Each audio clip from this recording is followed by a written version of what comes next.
No, not the bread, but if All right. you remember with the melt on it, that would be fine. We are live. All right, awesome. Well, hello everyone. Start with a thank you to Allie for putting together the technology end of tonight's stream. A big thank you to our participants tonight.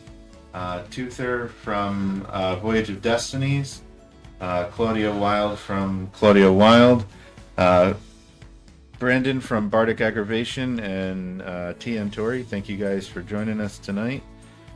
We're going to play some DC20 and continue our adventure from novice level, where we are now level 0. Not quite full-on level 1 adventurers, but we're getting there. So how's everyone doing tonight? Good, excited. Good. Oh, yeah. So stoked. Awesome. Yeah, there you go. We can hear them loud. Yes! It works. So this adventure is Thanksgiving Trouble, picking up from Halloween Havoc. The backdrop for the adventure is: it has been about a month since you rescued Mama from Olga. With your farm tasks behind you for the season, you have gone off to explore your dreams. You may have sharpened your abilities with weapons. You may have studied spellcraft under the tutelage of an experienced spellcaster. Yet still, your studies may have combined the two paths into one discipline, that of a spellblade.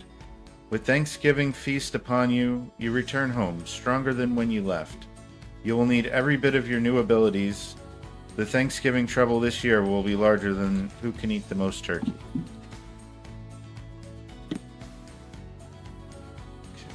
Love it.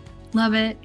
So on the map here, we have like the Thanksgiving trouble logo, a nice feast laid out, and I have you guys kind of in this field, making your way back towards home. So you're kind of like met up on the trail home, and this is like a role play opportunity for you guys to talk about what your training looked like as you like catch up with each other, and also maybe some of the events of Halloween Havoc.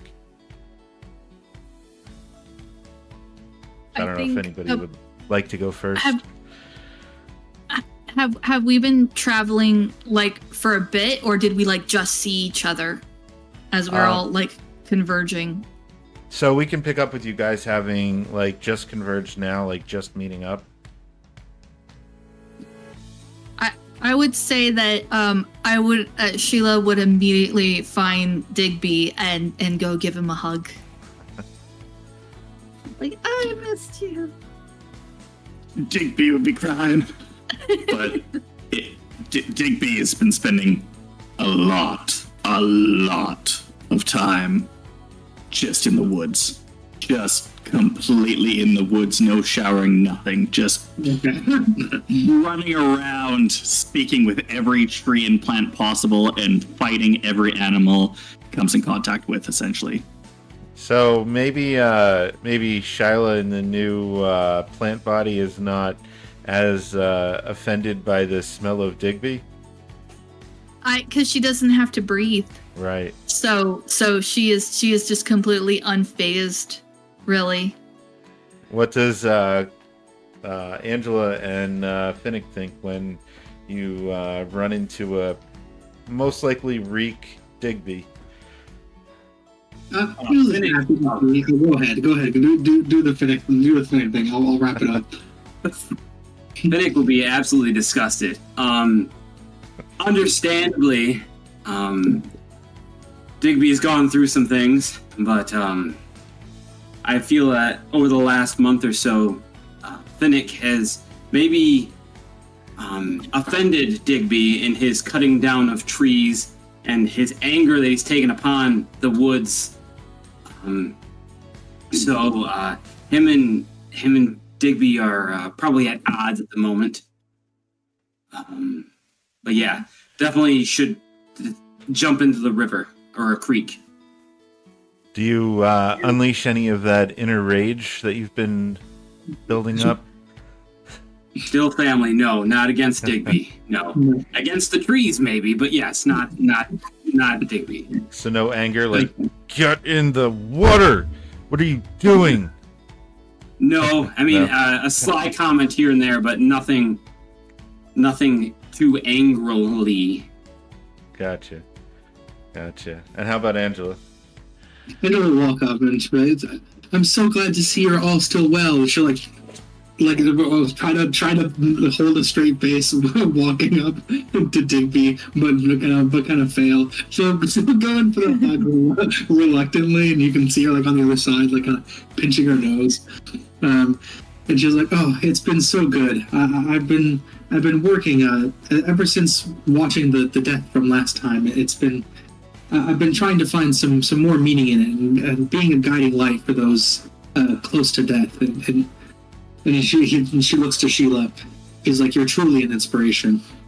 Oh. She says she holds out her hand in front of her, and she says, I too have, and she pauses and she says, gained power.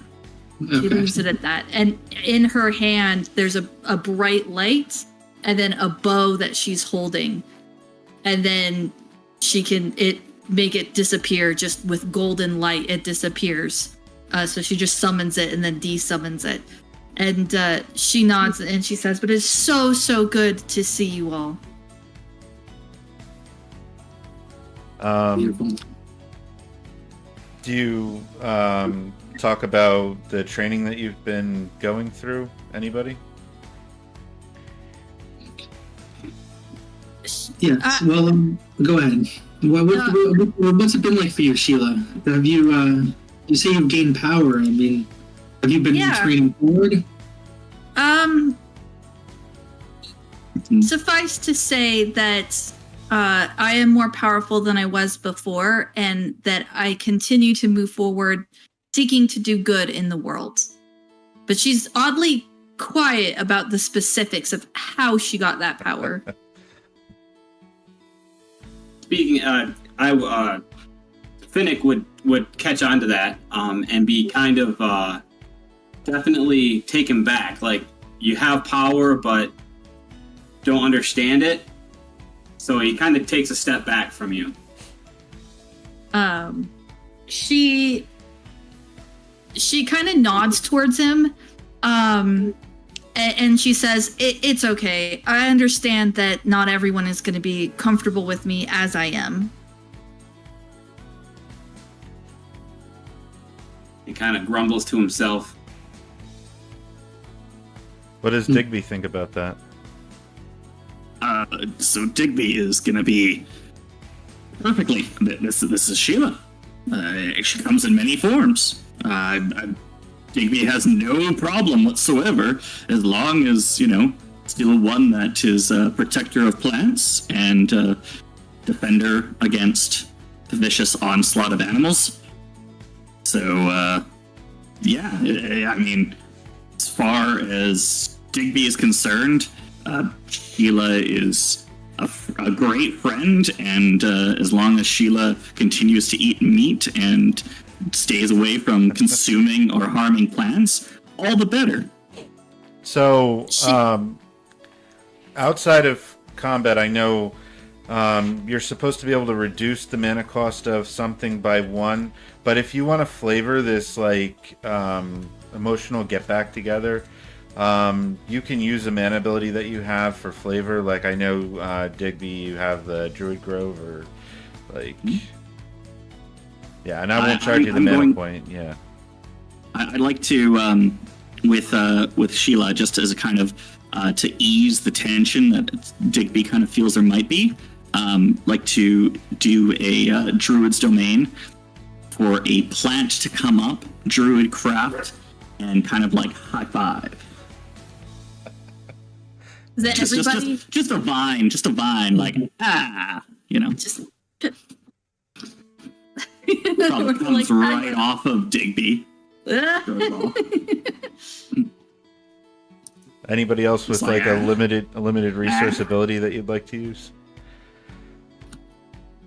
I kind kinda of did, I flavor. think, with my bow, maybe. I don't know that it costs mana to summon, but No. if that was my flavor for the moment. Okay. Angela, any? I don't know what spells you have, so I don't know if. I mean, I've guiding bolt and bless, but I mean, yeah. Oh no.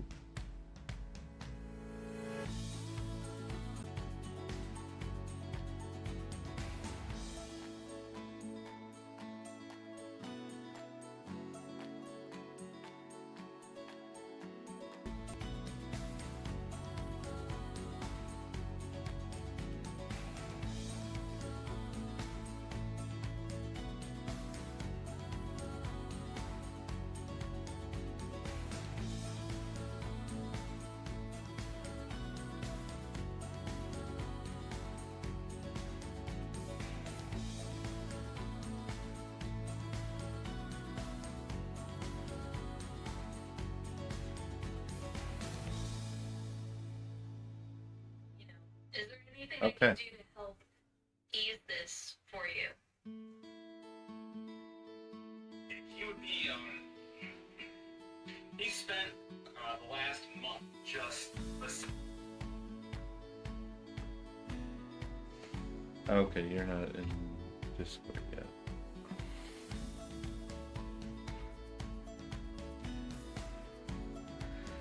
Should I stay in the voice for now? Oh, Discord. Yeah, hold on. Okay.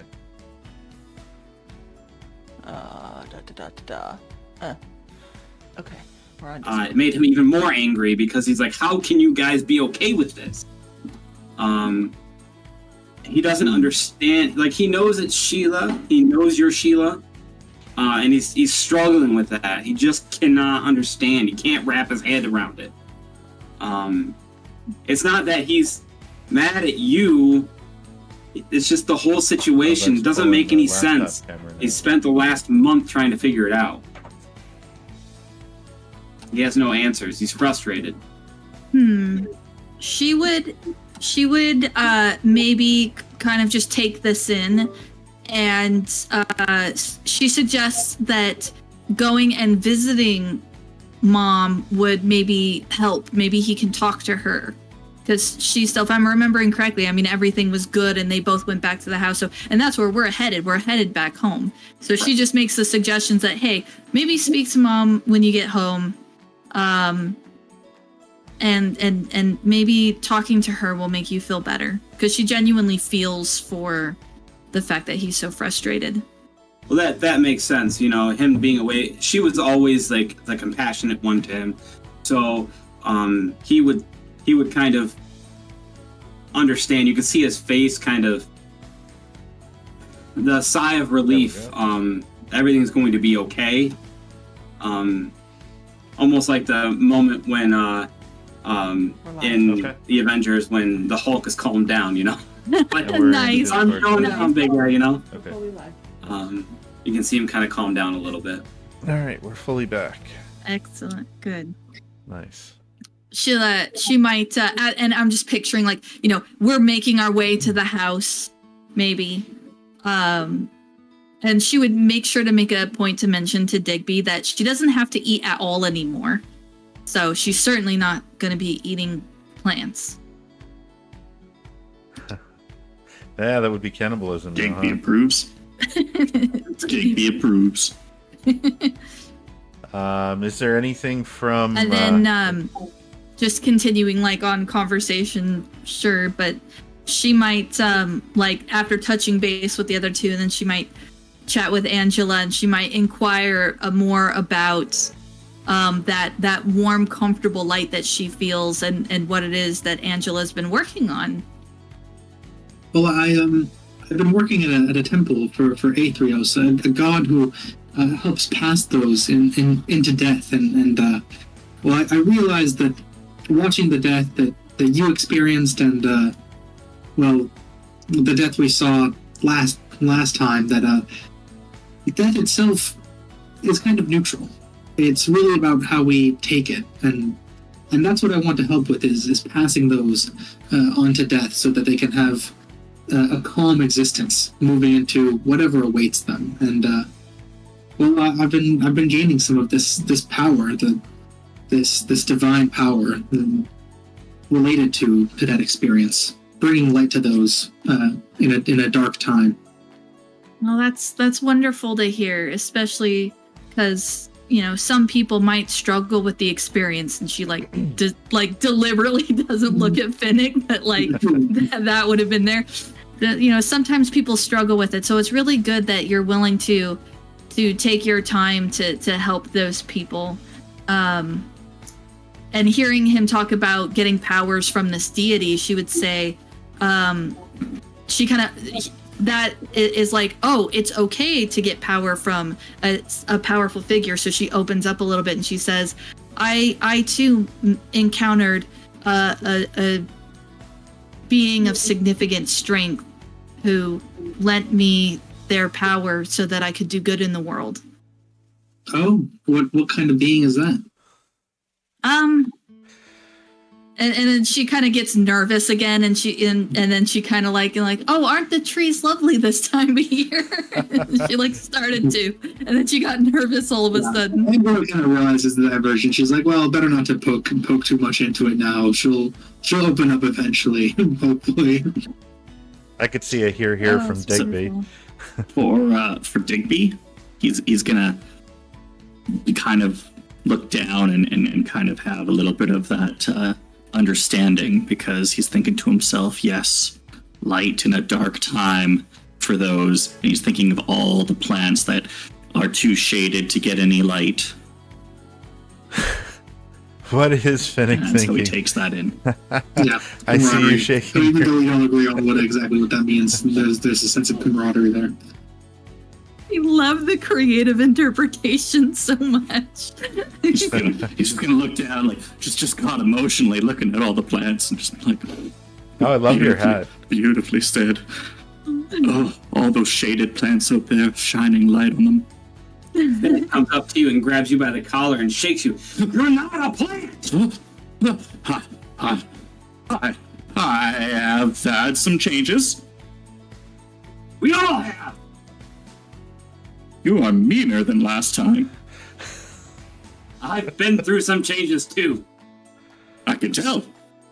Was there anything specific from Halloween maybe there's a little bit of an area, for some peace and understanding in your heart, and maybe you can take that rage and anger and start beating on all of those grizzlies that are chopping and scratching on the trees. Maybe.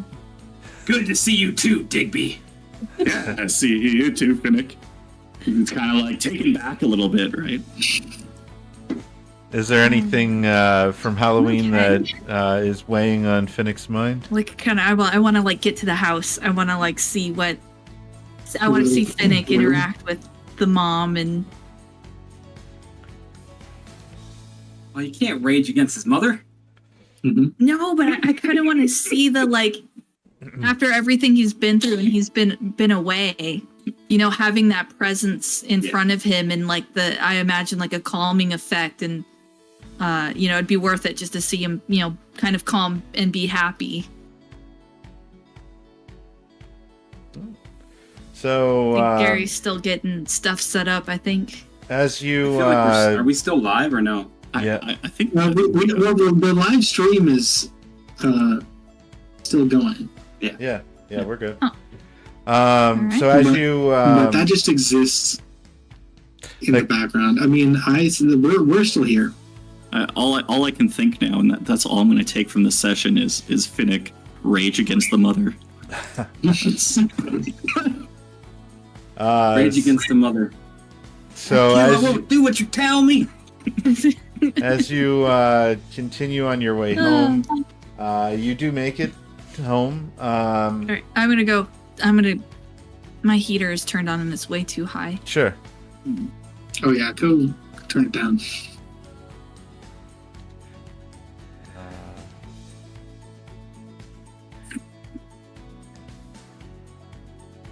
So, Digby considers himself not unclean because there are so many different plants, mint, right? He's so Oh, covered sure. in mint. How could he be unclean? Cilantro. I suppose the mint has helped your smell, but you could use a bath, my friend. Every plant needs to be watered every now and then. I should The take. plants tell me I have a minty freshness. Okay. Take an opportunity. Digby, there's plants that need love and attention as well on riverbeds and lake beds. Mhm. There There's even underwater plants. are underwater plants, and they don't always get all of the attention that the on-land plants do. That's deep. Like a shot to the heart. Literally He's deep. like, oh my god. I did not consider the water plants. Water How dare you. chestnuts. Yeah. It's okay. We're all growing stronger. This is an area where you could grow. Is there like a pond or a lake or a river or something that's like near in the the farmlands? Yeah, you can come across the pond. I'm trying to remember if last time we typically saw something like that. I don't think so. My memories barely works over a 24-hour period, yet alone a multi-week long period. 24 minutes. Yeah. What did I do 24 minutes ago? Yeah. So you, Collective memory. so you do. You find a pond as you make your way. No. Digby needs to atone now. So as soon as we come up to any kind of stream or river, any form of water, just even a puddle, he's just gotta apologize. Just gonna apologize to a body of water. That's It's okay, Digby. Go in and say hello to the plants. I can go with you if you. You know what, Digby? It's a I'm sorry. it's a Like, Bill- Baptized. it's a is that one of those where some of us has a bar of soap or something, and we just kind of whoop in with Digby. The soap went pure It's- accident. it's a still pond, so it's covered with algae. That is not nutritious. So it's Don't you hear a still calm pond, and it's covered in algae. Covered in Asking plants. Yeah. They're living on his hat. I mean, they do need hydration too. Hydration check. Does Digby become Plus one with the plants. algae? For plants. I guess. DM, if it's appropriate, I'm gonna roll.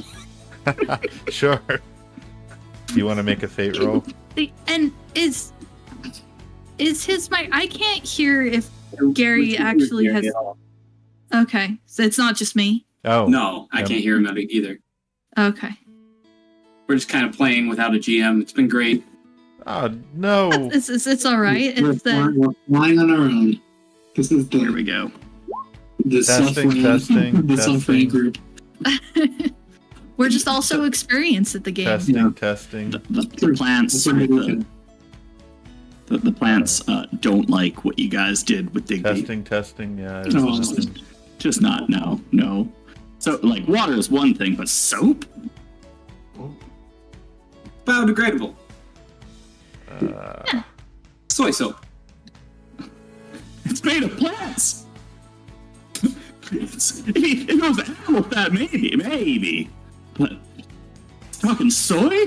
testing, Or maybe it was Testing. scrubbing salt testing. material. Okay. Yeah. Crazy.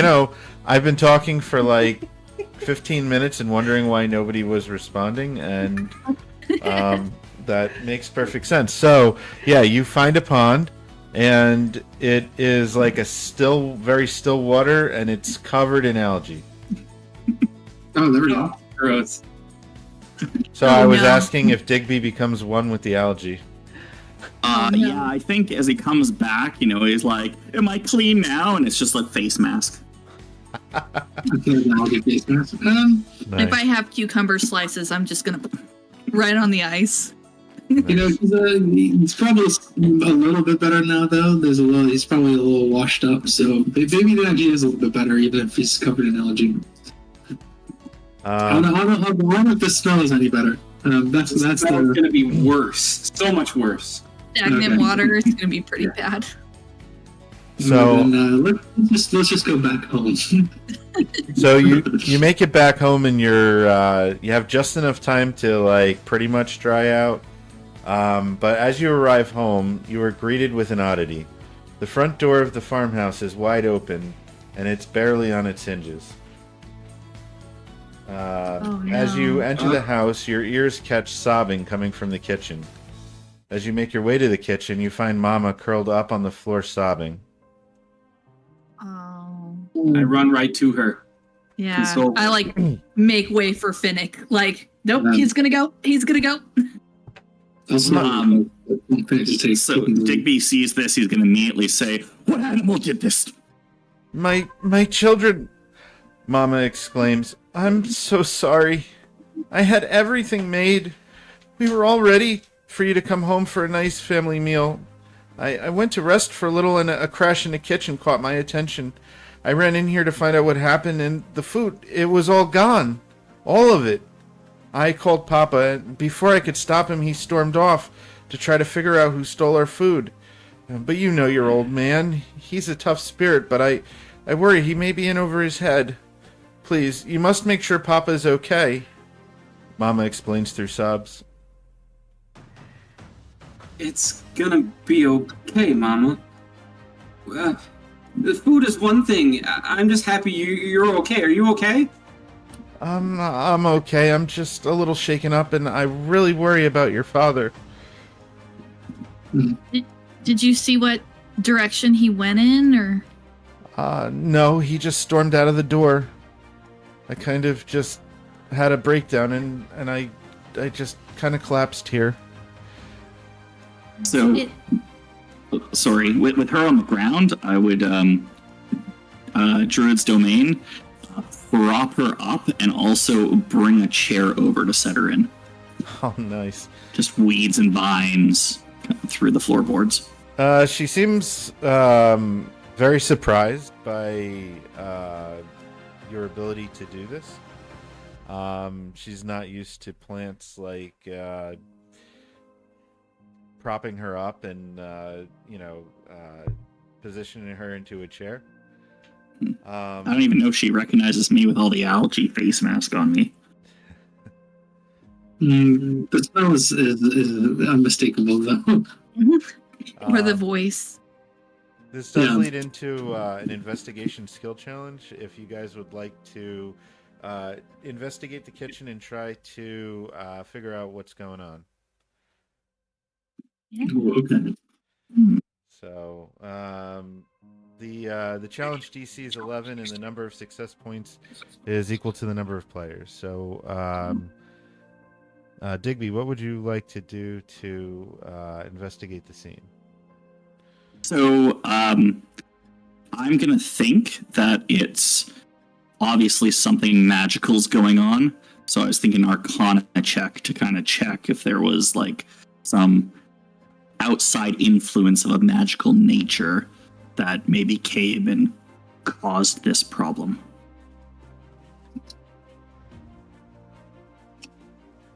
Okay. How about Angela? Angela's gonna see if she can find tracks of like some animal passing through. It seems like the food might have attracted something, so you're gonna see if maybe there's a more mundane sort of animal influence going on here. Maybe there's just like a beast that came through, or maybe like a swarm of creatures. She's gonna see if she can find out maybe if there's like bites or something from the food. See if she can identify what kind of creature might have passed through. So the two skills that I could think of for that would be investigation or survival, unless you have another suggestion. I was thinking maybe animal. Animal is more like animal handling, I suppose. But I can do either any of those. So Okay. probably survival.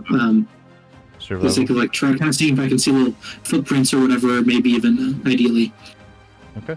How about Shyla? I want to see if I can tell which direction Papa went. So Okay. I'd be looking for tracks or signs of, like, if he was in a hurry and bumped stuff, or like, I don't know how foresty it is or how much plant life there is, but like, if there's like grass that's pushed to the side, if he like went through the field or something. Okay. Would you? That sounds like either survival or investigation. And Unless- I have the same bonus in both, Yeah. so I can just do investigation. And how about Finnick? He wants to use insight to see what exactly they might have been after. So he's going to be asking Mama if there was anything that they kept here that somebody was looking for.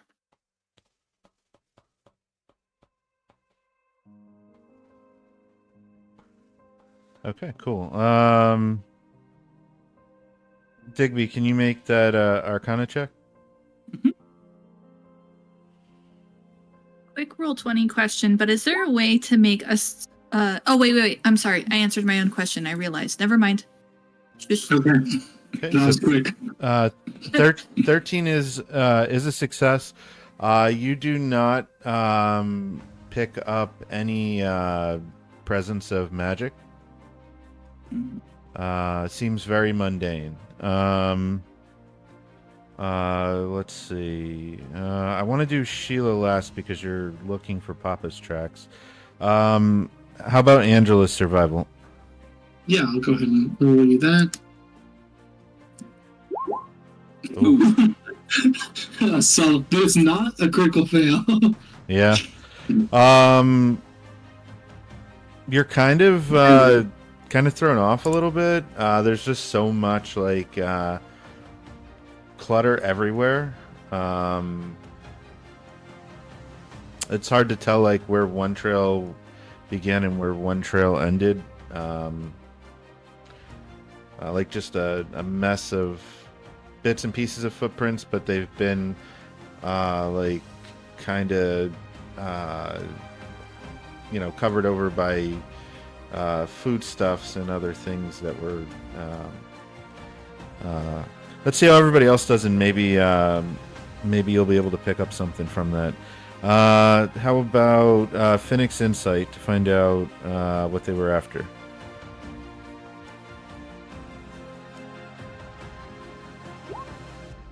Oh. Okay. So you're asking Mama. I heard a crash. I don't know. I came out and the door was like off its hinges and all the food was gone, and then Papa he took off. He took off, and I just panicked. I don't know what to do. It's okay. Just relax. We're gonna figure it out. And then Sheila looking for Papa's tracks. Looking for Come the on, tracks. roll Okay, high. let's go. Critical success. Let's go. Oh. Woo! Okay, 22 is 3 successes, so that's good. That's very good. Thank you. And Yay! fitting because Here, and she's like, "Well, we went that way." so the way I have this worked out is like a normal skill challenge, 1 success point for beating it, plus an additional 1 for every 5. So 3 from Sheila, 1 from Digby is the 4 successes needed. With a group success, Mama says, oh, you know what? Mama's not going to say that yet. Let me get you the rest of the info. For a group success, you're going to end up getting healing potions, 4 healing potions, and a first aid kit. So you'll have to figure out who's going to have the first aid kit. But I had a neat thing here where each extra success was going to get you more information, including free analyze creature to gain like stat block info on the culprit. But unfortunately, with just a success, it looks like some kind of animal. That's what Digby can pick up from looking at the scene. And Angela, it also kind of looks like animal tracks, but not really clear what kind of animal it could be. But Sheila, as you investigate the scene, you notice some boot prints that seem like they would be made by Papa, and it appears that he's following a trail of Mama's cookie crumbs. Oh, so follow. I wave at everyone. Guys, I found his trail. He went this way. I think we should follow. Okay, well, I have no more information here. We'll get him, Mama, and just kind of get ready to follow Sheila. Yeah. Mama will walk into the other room and then come back and say, "They took all of the food, but thankfully they did not take these healing potions. You should take these with you, and this first aid kit. Hopefully you will not need them. I would give you cookies as a snack, but these creatures took my cookies too." Unacceptable. We'll take care of it. Don't you worry. Do be Mom, careful Mama, now. We talked about this. No cookies. You Must know, eat cookies. you know how I worry about you all. And now Sheila will like grab the potions and then like hand one so everybody gets one. Mhm. And then she'll like hold on to the healing kit and then like kind of hold it up and like look at everybody in turn to see who wants it. I believe we have a plant expert who can help us with using that kind of stuff. And I'll just there you go. Okay. Perfect. So heading out to follow the. Mm-hmm. Are we missing music? Are we missing music? Oh, it's there? Okay. I must just... Okay. Hi ho, hi ho. It's after pops we go. Do do do do do do do do do do do. So as you Do do. follow the trail, let me drop your tokens on that map here. Is this we grew up here. Is this a familiar trail or is this like a totally new trail to us? We've been out here before? It is a new trail. A new trail. Ooh.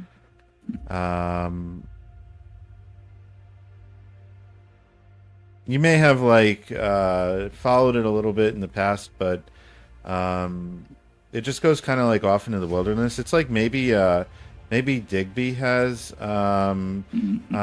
make me a fate roll, Digby. Okay.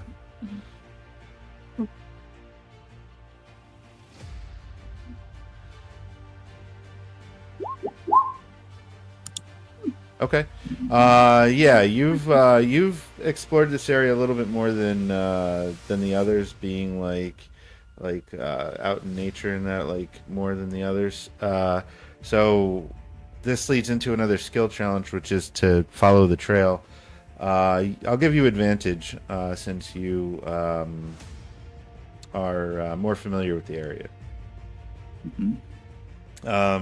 So you're attempting to follow the cookie trail and any of Papa's footprints if they're still there. So I just need you to describe what you're doing to either like use awareness to try to look for danger, or investigation, survival to try to follow the footprints.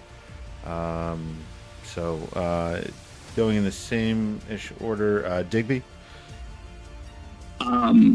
Seeing as I have been here, I'm assuming before at least once, I'm going to go talk to Birchie Bob, as I like to refer to him. And he is it's kind of one of those that drones on and on and on a little bit, but outside of that, you know, he can hopefully let me know in the know of what's going on. I mean, Birchie Bob is a bit of a gossip, you know. What kind of check do you want to make for that? Plant or nature, sorry. Okay, cool. Just automatically responds plan for everything. I'm looking at my character sheet. There's only one check anywhere to plant. It's just a bunch of bugs with one plant on them. Angela? Angela's probably going to Angela's probably going to try to help out with that. I think that's what Angela's going to try to do.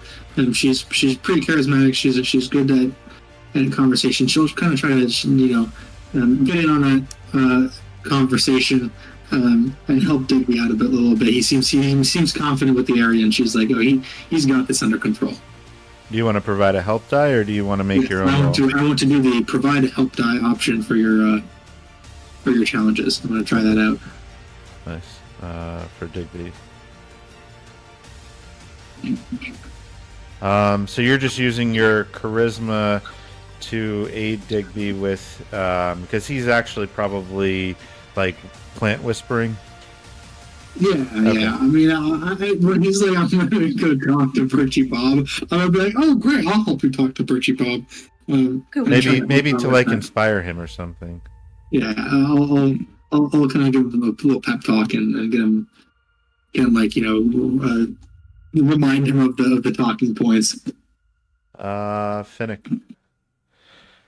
Finnick is going to be looking around, and he's going to, with a booming voice, say, I swear by the gods, I will rip whoever tore our house apart. I will rip them limb from limb. And he's going to try to scream out and use intimidation. Try to draw whomever or whatever out into the open. Okay, cool. I like it. And how about Sheila? Okay, I'll say what I want to do, and then maybe you guys can help me interpret this in game terms. But the party isn't familiar, but Sheila's power source is actually essentially a sentient tree. So what Sheila wants to do is sort of like go full like commune mode, and she wants to see if like she can gain a sense of the proper direction from like basically like asking her patron, I guess. Okay. Yeah. That sounds like a spell check, probably. Okay. Okay. So beseech patron, kind of. Yeah.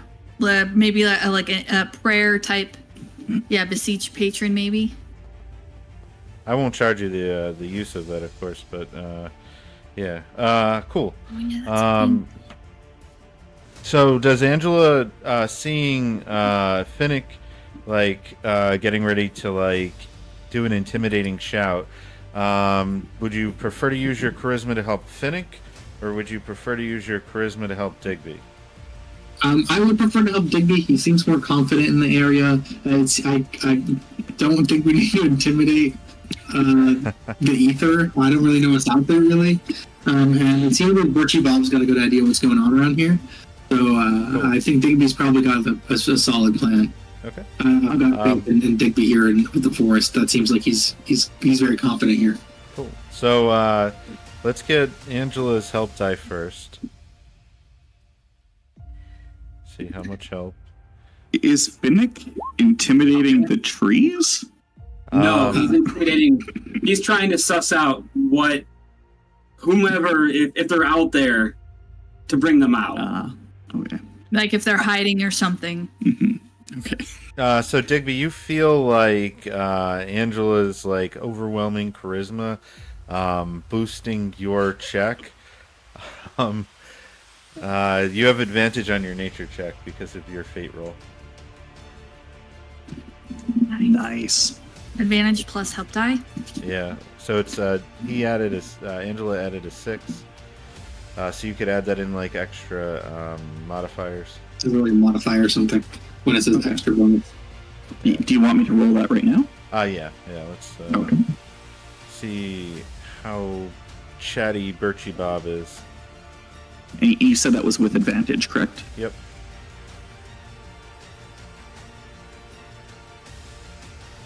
Sorry, is that straight roll or was that with advantage? Oh, with advantage. With advantage, okay. Yeah. Advantage and help. And got this. modifier of 6. You're confident. Nothing could go wrong. The way I look at it is essentially I have to play telephone with a tree and Angela. Okay. So back and forth, I'm like trying the best, and I'm still like missing some words here and there. But Angela's like back on track. Is like Birchie Bob is just going on and on about this world that keeps pestering him and everything. Yeah, you're just chatting about some random tangent. Now I'm like, hold on, we're here on a mission. So Finnick, you see Digby and like Angela talking to a tree, and what does your intimidating shout look like? So I see them talking to a tree, and it really bogs. Like, I just don't understand it, and I get angry. God help me! We're talking to trees. Where are you? Who's out there? Show yourself. Nice. And then your intimidation check. Oh. 19. Nice. All right. Nice. So I'll tell you what Birchie Bob says in a minute, but you feel Birchie Bob kind of recoil a little bit. Like he can't really move, but you sense like Birchie Bob's essence kind of like twinge a little, as Finnick is very intimidating. And then Sheila with your spell check for Beseech Patron. Okay, so which roll is the spell check roll, or do you want me to just make a flat d20 roll and add? Yeah, add the 3. Yeah, we could do that. Okay. To answer Knucklebone's question, yeah, that 28 included the help. He rolled a 10 and an 18 with the advantage, so 18 plus 6 plus his bonus of 4. 19 plus 3. 22. Wow, you guys are on fire for this one. My test play on this totally botched this one and ended up ambushed. But so I'm cool. I'm really glad that it went this way. So you have the DC was 12.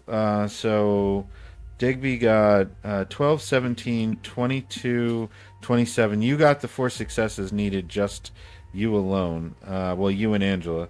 Finnick with 2 successes, and Sheila with 12, 17, 22. So 3 successes. So you have 5 extra successes, which is actually really interesting for this challenge. So, Digby, what are you asking specifically from Birchie Bob? So, Birchie Bob, it's been a while. How you been? And then immediately, of course, I get kind of taken by Angela. No. I'm like, oh yeah, sorry. We have a mission at the moment. Have you seen any some evil animals with what we might call or some others of us might call food? And then I'm taken back a little bit as like, oh, the squirrels you say, right? Oh, no, not squirrels. I mean, have you seen felt an older man, perhaps, running, being carried by something and some food? Is that maybe what you kind of see? And there's a couple more of like, get a little off topic and then pulled back and, You get like an image of a band of small lizard creatures carrying off what seemed like way more food than they would need and or could probably normally handle, but like they were like awkwardly carrying it and dropping stuff as they went, hence the cookie bits that you've been following. And then Brandon's shout, it kind of like I said, makes Birchie Bob like twinge a little. And with Brandon's shout, you do spook this wolf that was kind of waiting for like an ambush. Wonderful. And The wolves are Sheila, nice, they don't eat plants, so you- we like them. you beseech your patron, and you get the answer to what it was that stole your food, and it was a tribe of kobolds. It's those damn kobolds. Of course, it's the kobolds. I love it. Okay, so what you guys would have seen is Sheila, like, she's gonna, like, find a particular spot on the ground, like she's looking for something, but you can't tell what, just, like, a bit away. And then she's gonna bow her head, and she's gonna kind of just, you know, stay in this sort of prayer-like state for a bit. And then she's gonna suddenly snap her head up and snap her eyes open and say, "They were kobolds! Kobolds have been this way! They took our food!" But so much food, though. I mean, it sounds like there weren't that many kobolds for all that food. Did she say how many there were? Or did Birchie Bob told us that there weren't really that many kobolds. So They must- your patron, like Digby, got the actual like kobolds passing through, and it was like 8 kobolds, but and it, you know, it was like images of like small lizards because it's a tree, like giving him the images. Your patron actually like just filled you in that it's like an entire tribe of kobolds. So you know, it could be more than 8. It could be, you know, but it they likely could be is taking yeah. the food to their tribe, maybe. Yeah. Yeah, because I mean, they're kobolds. Where there's one, there's many. Kinda like goblins. So they must have been taking the food back for some purpose. So the mechanics that I have worked out for this skill challenge is on a group success. You notice the wolf threat. I reveal one of the wolves. On a failure, you roll initiative with disadvantage as the wolves ambush you. Well, that's what happened when I ran the test. But the interesting thing for this is that each extra success, so you have 5 extra successes, allows you to gain one of the following advantages. Advantage on initiative if you wish to go to combat. Advantage on an animal check if you wish to avoid combat. Advantage on another check that makes sense prior to combat. Or advantage on a check to locate more wolves. And you have 5 options. So there are 4 options and we can pick 5, right? Well, yeah, and I mean you could take the check multiple times, but you have 5 5 just get extra. advantage 5 on the initiative. No, probably not. But Digby would like one thing, if possible, before combat starts. Yeah. He would like to throw out a domain if that's an option. Yeah. I mean, are we settled that we are going to go into combat? True.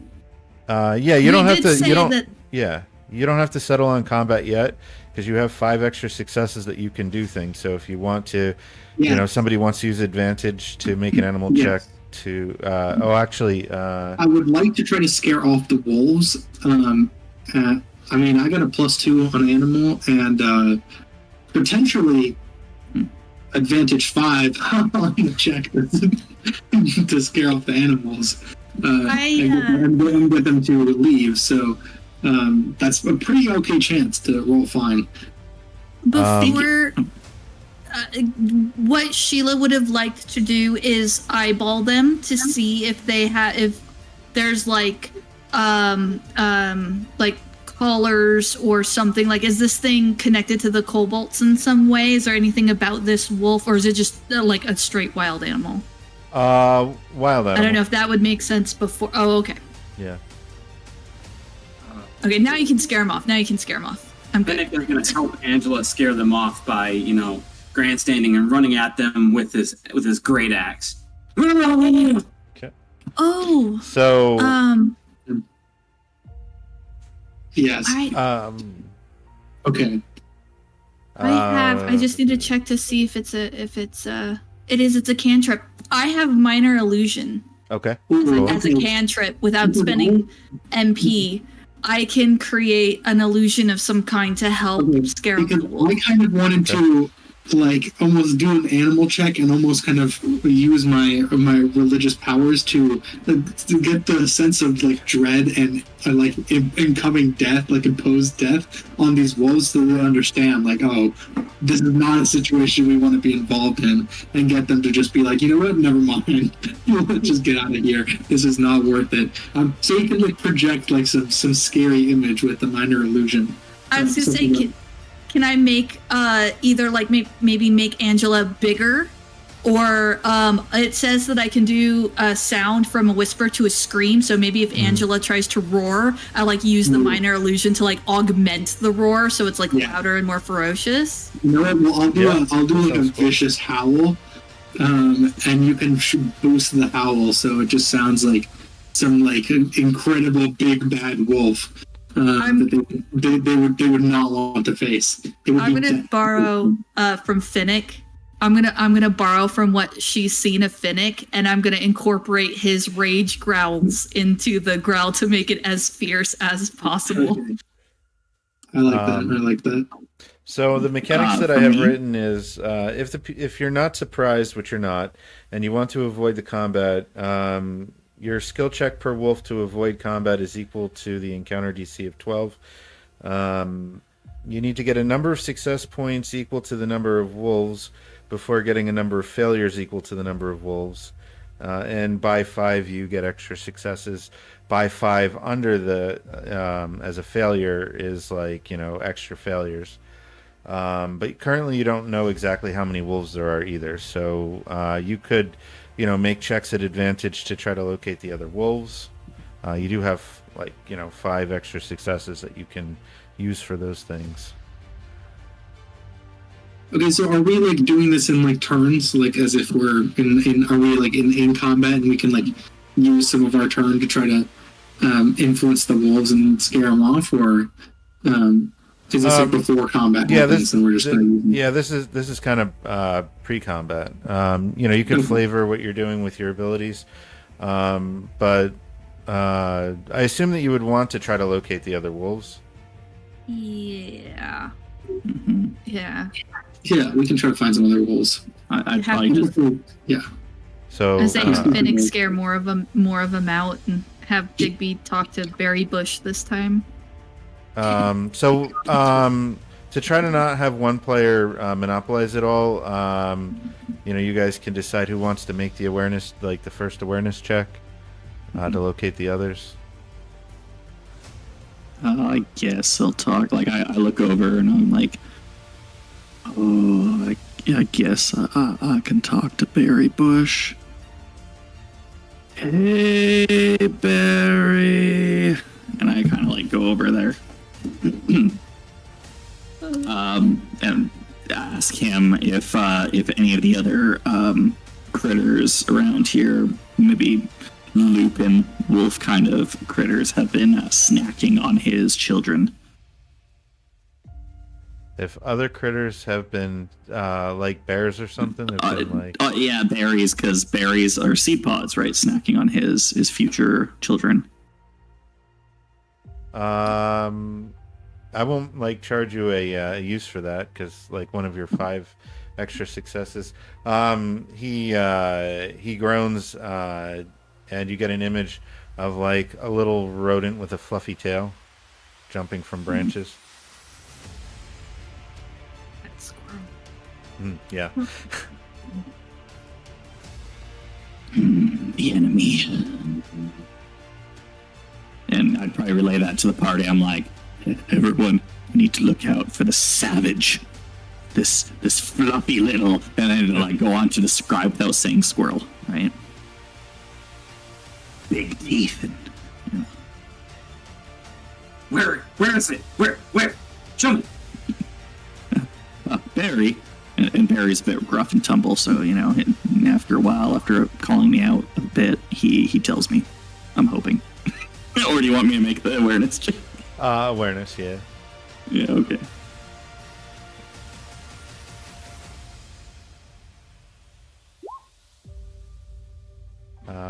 Did you make it with advantage? No. You can make another roll. No, sorry. Do you want me to re-roll that then? Yeah, you can use yeah. one of our 5 advantages. Don't worry about it. Rolling with advantage 5 is not worth it. Like on There we go. we know about this. We don't need to do advantage 5. It's omega overkill. You notice this wolf start to meander over. You feel like there's at least one more. Big teeth and fluffy. Would somebody else like He to is make an hard to awareness beat. check? This So we can, yeah, I mean, it depends. If Finny could do a work while we're trying to do the illusion thing. That's what I was thinking. Yeah, I'm holding on. I'll look. Yeah, Uh, absolutely. Yeah, if you want to attempt to scare off one of them, you know what? You guys got all those successes. I'll just reveal the other. There's 3 total, and then you guys can make the checks to try to scare them off, Okay. or however you want to influence them to leave. So Can I literally use influence on the wolves and influence them to leave? Or am I using animal? is there animals? Yeah, that would Go away that now. Would, that would be animal. Yeah. shoot. Animal or intimidation, yeah, or another skill that makes No, sense. animal and intimidation are both fine for me. They're about the same. I'll use intimidation because it's more on the flavor of what we're doing. And so I'm gonna let out like a vicious howl. And I'm going to do so with advantage. Yep. Well, that's just teaches you that advantage only means so much. Yeah, that's true. Okay. Yeah. They growl back. The 3 of them growl Okay. back. But What does the growl Finnick was think? Loud and intimidating enough. What does Finnick Yeah. think about these? Like, Angela tried to intimidate them, and now they're like growling back, seeming like they're starting to get a little aggressive. Finnick is gonna charge the one closest and just take a great axe and just bring it down on him. Okay. He's gonna attack it. So you want to go to That's combat? what Finnick would do. I mean, I do. Yeah. Okay. All right. It's what All Finnick right. would do. I don't mind. And we're with him. We tried, but we can use the advantage on the initiative. Yeah. Yep. Actually, we can use advantage 3 on the initiative. What's the math, Yeah. Claudio? Yeah. Well, Yeah. Yeah. Right? I'd allow that. So you used 2 checks to. Yeah, we had 5 advantages to use, and we used 2 of them, so we got 3 left over. Yeah. That's my math. Yeah. Oh my. Yeah. You guys can roll initiative with triple advantage. Okay. I'm gonna- Like each All of of us? us, or like we each get Yeah. one. No. Yeah. It was for the group, for each extra success. So yeah. Oh, whoops! I gotta click my token. Okay. Very different than the last time when the Oh, party don't have a button was. for triple advantage. Okay, nice. Oh yeah, that's a thing apparently. Nice. There you go. 19 for the I'm one. on my token, I assume so.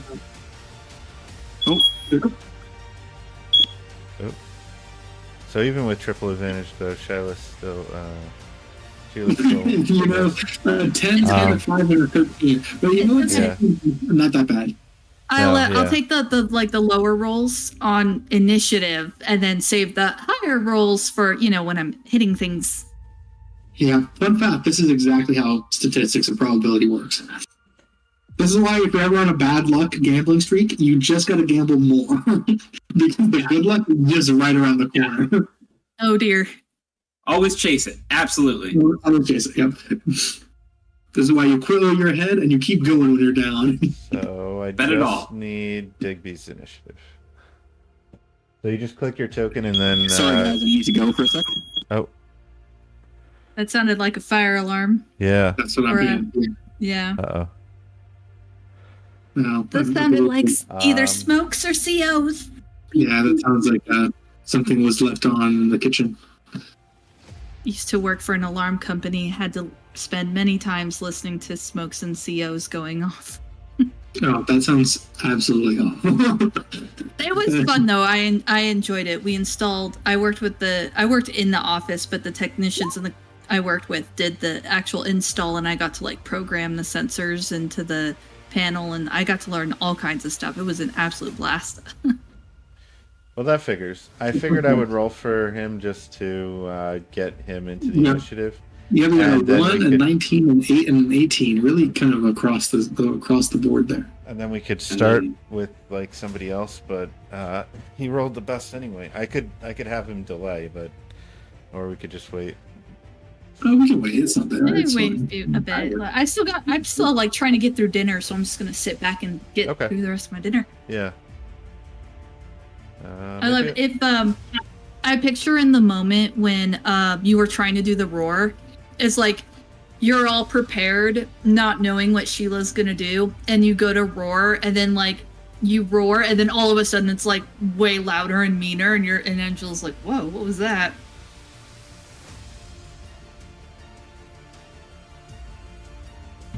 Well, if we're taking a break for a sec, I'll step out for a sec.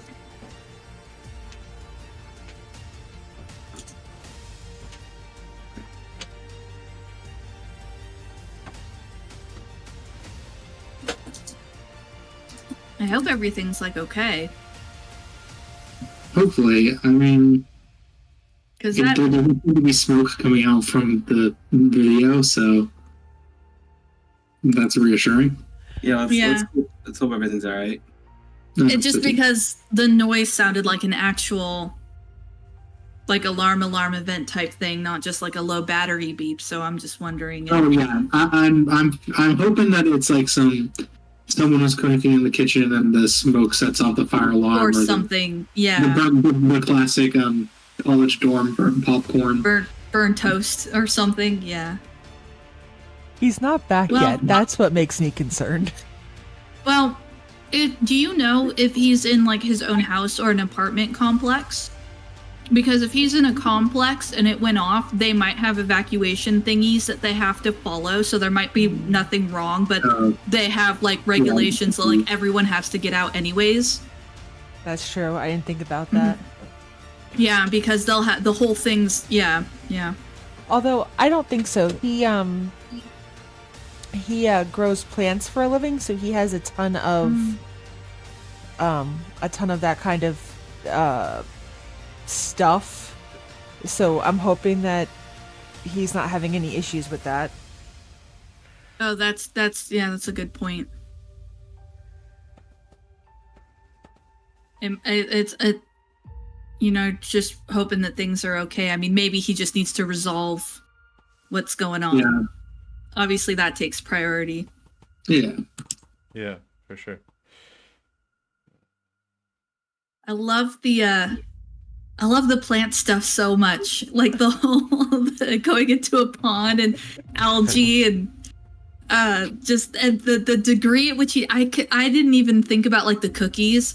And he's like, "No, don't eat the cookies." And I'm like, "Oh, I didn't even think that had plants in it." You gotta think about it. We eat plants all the time. We massacre plants just to survive. Yeah, that's why you gotta stay on that carnivore diet just to save the plants. It's so well done. I love it. We have a live body. Yep.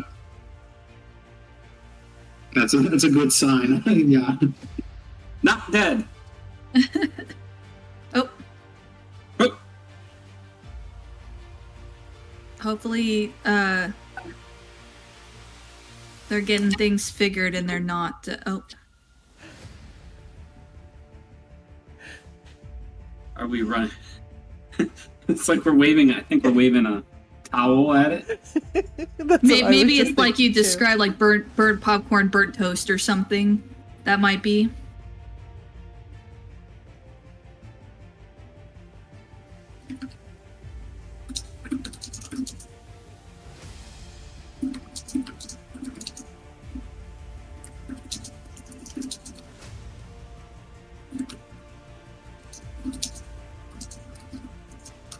Oh.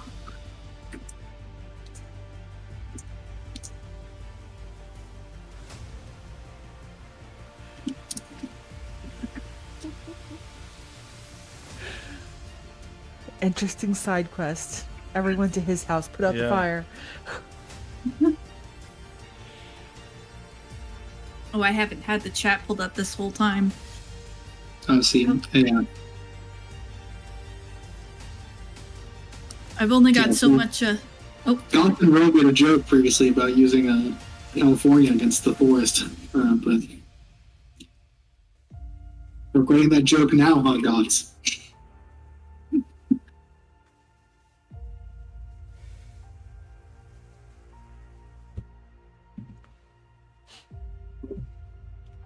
I know, and I put in live chat, burn them all. Maybe I shouldn't have. You know, Oh no. it's okay. We're hoping for the best. Yeah. It's a little insensitive now, eh? Yeah. Yeah. No. I guess chat's gonna have to cancel me. No. Yeah, there you go. Goths. That's why it's a joke. Yeah. Sounds like him. Never is, yeah. Okay, I'm gonna close that down. So.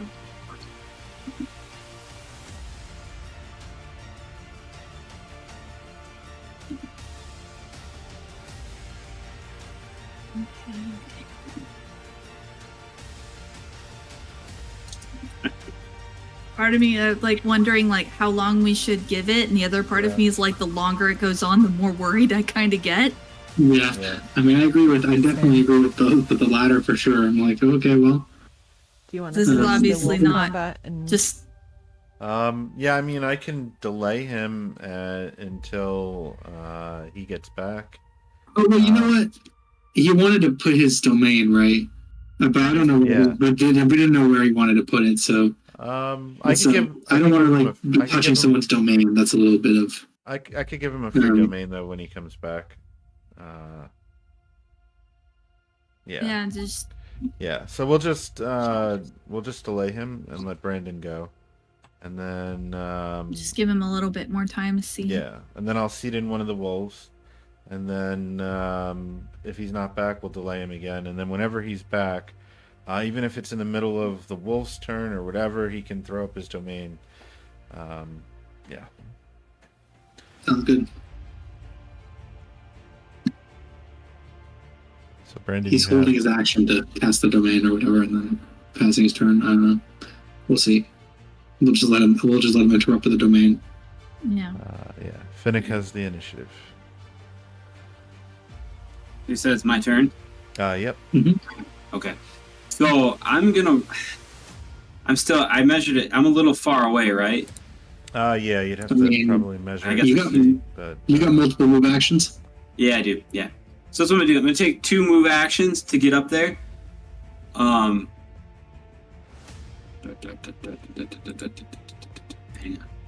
on. So that's 2 action points to get up there, and I'm just gonna take an attack action with my great axe. And I'm gonna put power into it. you're not going to rage? Not at the moment, Okay. Cool. but I am going to be very angry and say, "I've had enough of this." Just bring it down. Down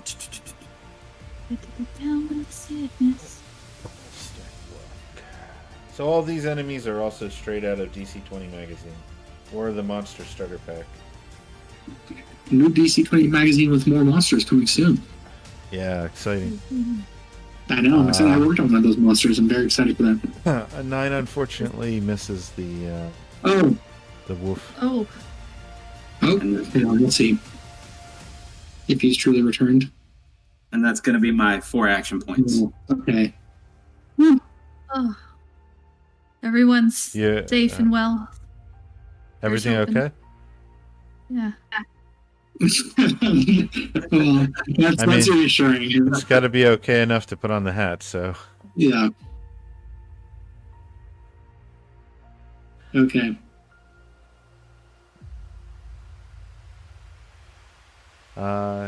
you know what? I will actually let Digby go next, and then a wolf, and then we'll see them in that way.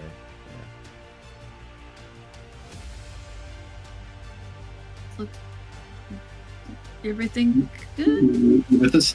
Oh. Oh. Here we go. Hello? Can you hear us? Yeah. Hello. Hello. Yeah, everything all right? Everything all right? No? I thought I heard him. Yeah, I thought so too. Side the two. He looks like he's trying to get settings. Something Yeah. in Discord, maybe. Oh, Oh, he's typing. Oh, no. Oh. No, it's probably some headphone connection thing, huh? Not getting That's any what it looks audio. like. Yep. See? Brain minds think alike, huh? Now? Oh, what about now? Yep, Okay. yeah, there we go. Okay, we're good. Okay, cool. Welcome back. It's your turn. You were delayed as Finnick ran up and just lashed at one of these wolves. Yes. We're trying to. Sorry about that. Everything okay? Everything's good, right? You're good? Everything okay? Yeah. So my brother was attempting to cook a pizza and didn't realize there were things in the oven. So there was a fire in the oven. Oh, Oh, fire. okay. So, Okay. A little bit worse than burning the popcorn, but I'm glad it was just only in that vein and not yeah. Yeah. the actual fire spreading category. So No, but now I have to figure out how to get fire extinguisher out of an oven. So that's going to be a fun adventure. okay. Clean it really well. Sorry, could I get a recap of what's going on? Well, nothing really. We started. We kind of waited for a while. So the only thing that really happened is we rolled initiative. You rolled well, but we had Finnick start, and he just ran up and did a great axe attack. Okay. And missed. But you wanted to do your druid domain, so if you want to, before combat started, I would allow you to do it. Okay, So I'm you'd just still- not seeing a map at all on my side. That's why I'm... Nothing changed. You Yeah. might have to refresh the page, maybe. Okay. We're in the same map and everything. Here, I'll just refresh. Roll 20. Hopefully he Ah, comes now back I in can the see. same Okay. spot. No, he jumped to the back. Okay, perfect. You can drag. He jumped to the You back. can I drag don't people. know if that messed up I think the to change their position, order. or no. Oh yeah, you can. You can drag everyone else. I don't know why his is not. Refresh before I fix the. Oh, I think he did refresh. You refreshed, right? I did refresh, yeah. Otherwise, I couldn't see the map at all.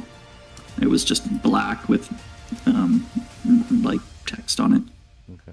Yeah, so if you use your druid domain, though, now, it would cost you a mana, so... Okay. If you do want to use it, I wouldn't charge your action points for the turn, because you wanted to do it before combat. Okay.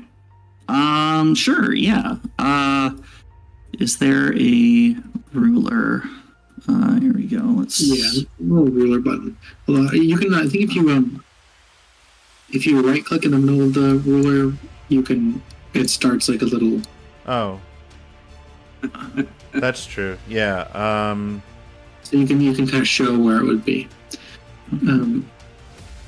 I'll use the paint tool to kind of mark it off. Okay, here we go. So But you can also I'll have to double check, but I'm pretty sure it's 10 spaces away from me.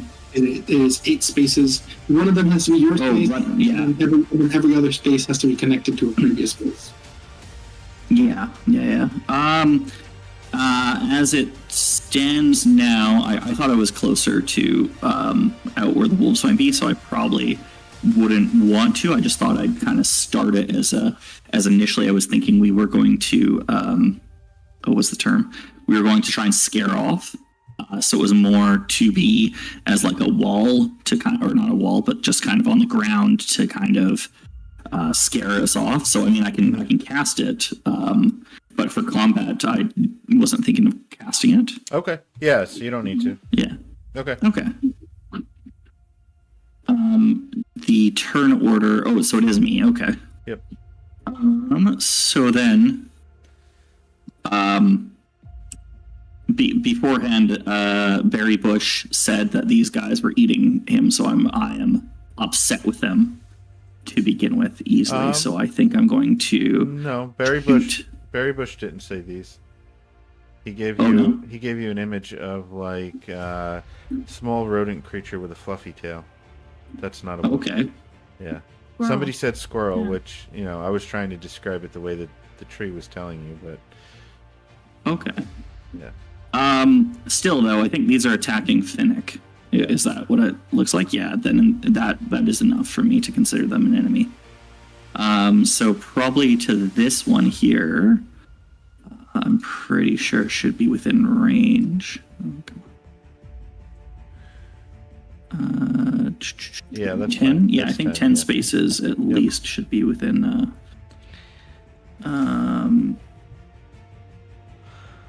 Acid bolt is what I was thinking. I was thinking of charging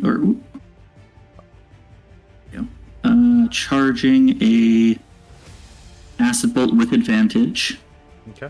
and to then there's an enhancement. I would like to give an AP enhancement for for corrosion, I think, or to corrode. Okay. Acid bolt advantage, corrode, leaving Yeah, you one acid left. bolt. Okay. So let's roll that. There we go. Oh, that might not have been.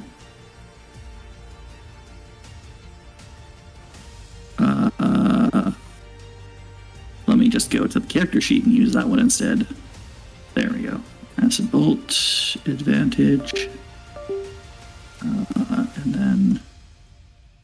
There we go. 15 is a hit. 2 base damage.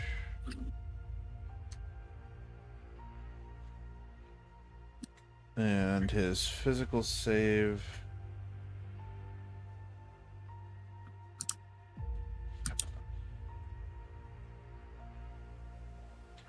And his physical save.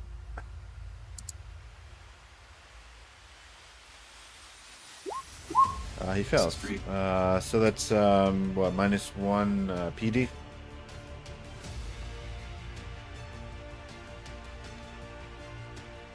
I believe the corrosive is -1 PD. Did we just lose the stream Oh. again? Hmm? Did we lose the stream? Oh, we might have.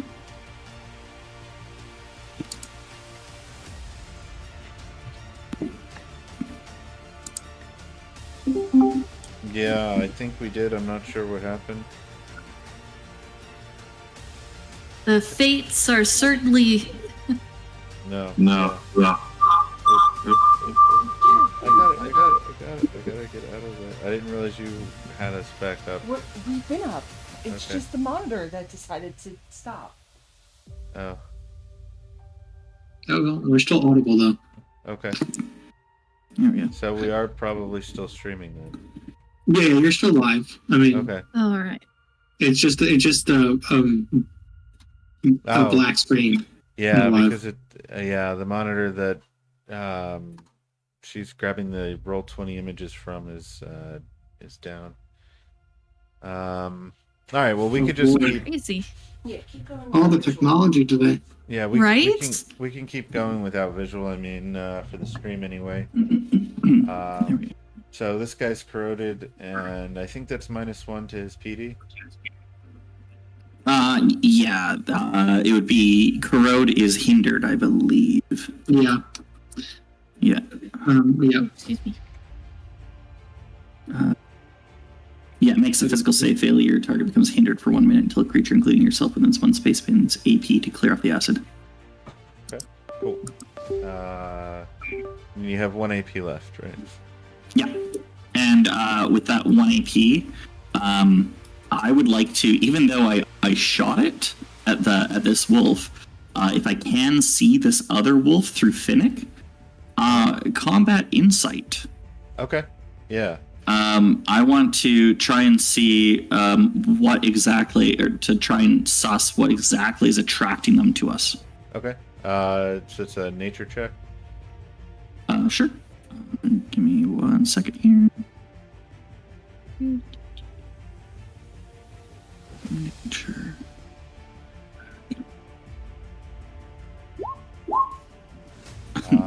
Yeah.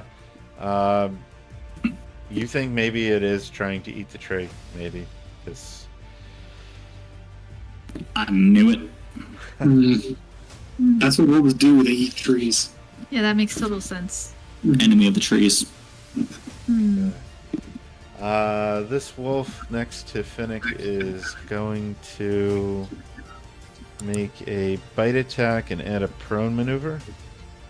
Oh, So here is his attack. So it's a physical save versus prone. And it's bite. do I make that physical save right now? Yep. Even if he misses. 14. That should hit for 1 damage. You do save. You do save. So how much damage? 1 damage. Okay. He Cool. does not prone you. Ouch. You were swinging a big heavy axe at him. He'll spend his other 2 AP to full dodge. Okay. Next up, Angela.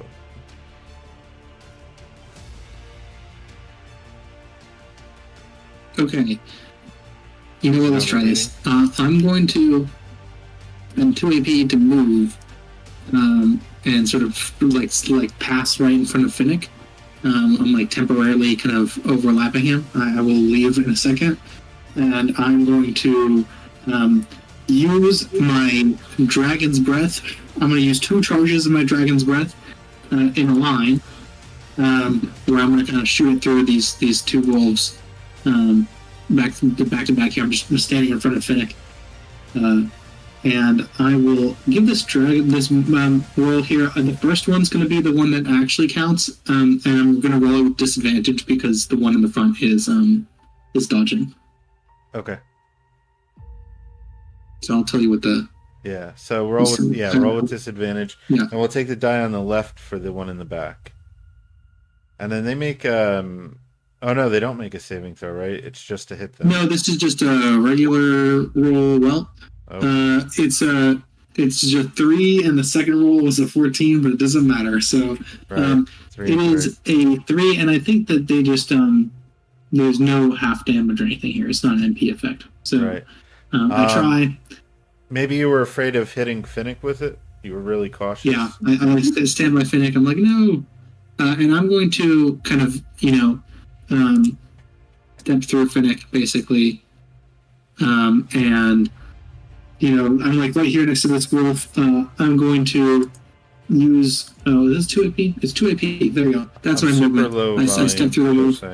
I use my 2 AP to move, and then 2 AP to use my my breath.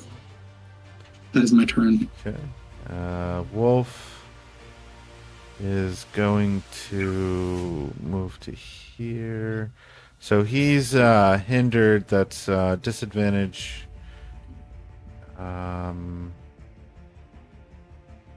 Yeah.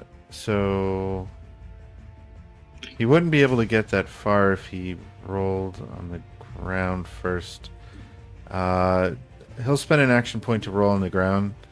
But then he's going to have to stand for prone.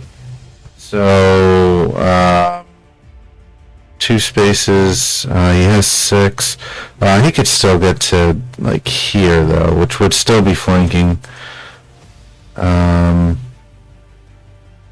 So, move, put up, like, remove the acid. He'll make an attack and attempt another prone for Finnick. So, here's his attack. And then I'll need a physical save from Finnick. No advantage, but you are flanked. Ooh, baby. Yeah, you are not prone. He does hit you pretty hard, though.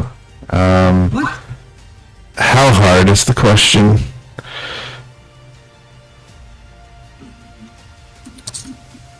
PD's 14. 14. So it's a brutal hit. So 3 damage. Ouch. That might make you rage. That might make you mad. Very mad. Shiloh. Are you bloody or well bleeding? You're good, right? Still Bloody, yes. okay. Just wait. When you get well bloody, that's when my grave stuff kicks in. Hopefully we won't get there, but Okay, so I think what I want to do is, and let me check the range here real quick. Oops, wrong button. Yeah, that should be. I want to first shoot at this one that's behind Finnick over here. I want to shoot at it with my bow, Okay. which I would summon to my hands with that golden light. And yeah, it's just a straight attack. I think, cause actually let me check. Yeah, it's just a straight attack with that bow. So nothing special. Nope. Just straight attack. Nice. 22 is a brutal hit.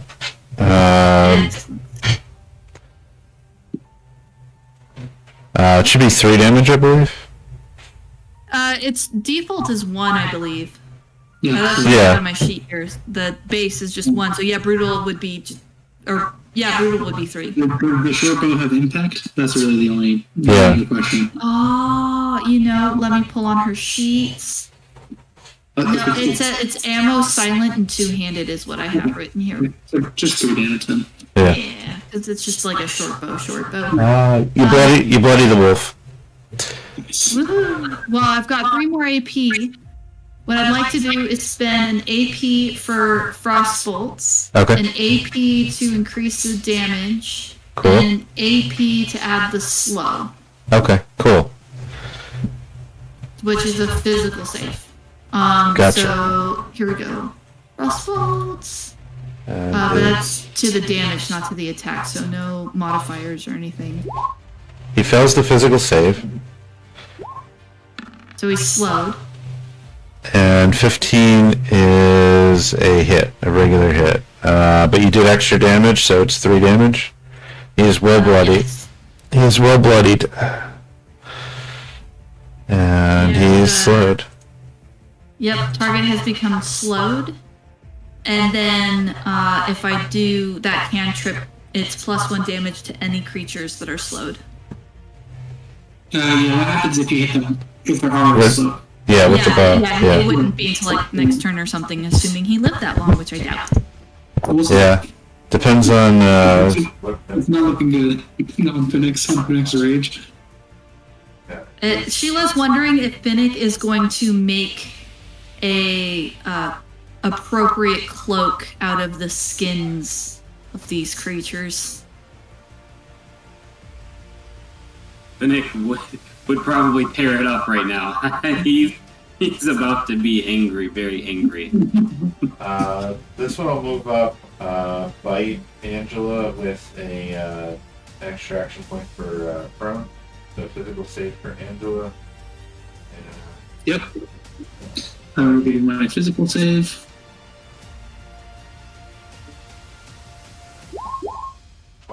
These wolves are rolling on fire. You are not. Well, that's good. I like that. And that is a brutal hit. 3 damage. Wolf has 1 action left. Single action dodge. It's like angry, like fighting, but being a little cautious too. Finnick.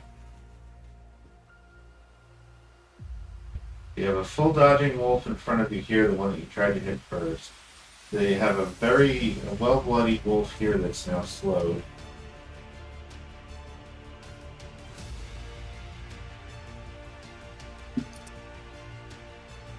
Okay. Are you gonna end them? Yeah. My turn now. Sorry. Yeah. Yep. So I am going to go ahead and spend an action point Test. and a stamina point, and I'm gonna rage. I'm so mad. I've been hurt. These wolves. I'm so mad. And then I'm going to go ahead and attack the wolf to the left of me. Cool. With my great axe, and I'm gonna put power into it.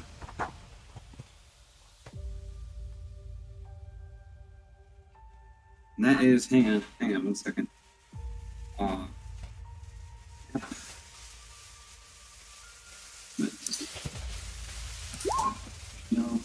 16 is a heavy hit. Base 2, 1 for power 3, 4 with the heavy. Probably impact for 5. Yep. And I have the +1 on melee attacks while raging as well. 6, yeah. Sheila, you were correct. You did not need your patron to tell you that wolf was not going to survive. That's a heavy hit, right? Yeah. So, you don't get your stamina feature as a barbarian. You just have rage, right? Okay. Right. Yeah. Yeah, I don't get the regain feature. It works fine for a barbarian. All you need to do is just spend 1 stamina and just go hard. Yeah. 3 AP. I have 1 more. Oh yeah, I'll take the dodge action as my last. Single dodge. You got it. Yep. Digby. So Digby just saw that wolf go down and see Finnick did it. So he's mainly just going to kind of go by support. It doesn't look like anyone's really been all that attacked. I don't know. Angela's been attacked. Oh. I have been attacked. I look roughed up, but not too terrible. Okay. So Digby's just going to kind of keep a lookout for Angela, but at the same time, he's probably going to go... sorry, I got to get the ruler again. Probably going to go move to right here. I think, yeah, right there. Cool. So 1 action, move. And then... knowing that Digby shot at this wolf and Finnick took him out, he's thinking, okay, well, he'd like to shoot this wolf, but instead, for clear line of sight, he's going to shoot this wolf. Okay. That wolf is single action dodge. Oh, is that okay? The other wolf is full dodge, though, so you will take his dodge away by... Yeah, so I'll go with the single action. I'm going to, instead of corrode, then, I'm going to go triple advantage. Okay, so it'll end up being... you moved, so the best you could do is double, I think? Oh, sorry, double. Double's what I meant, so single... So, single on the roll, single, yeah. Yeah. Alright. Okay, I'll bring it up here.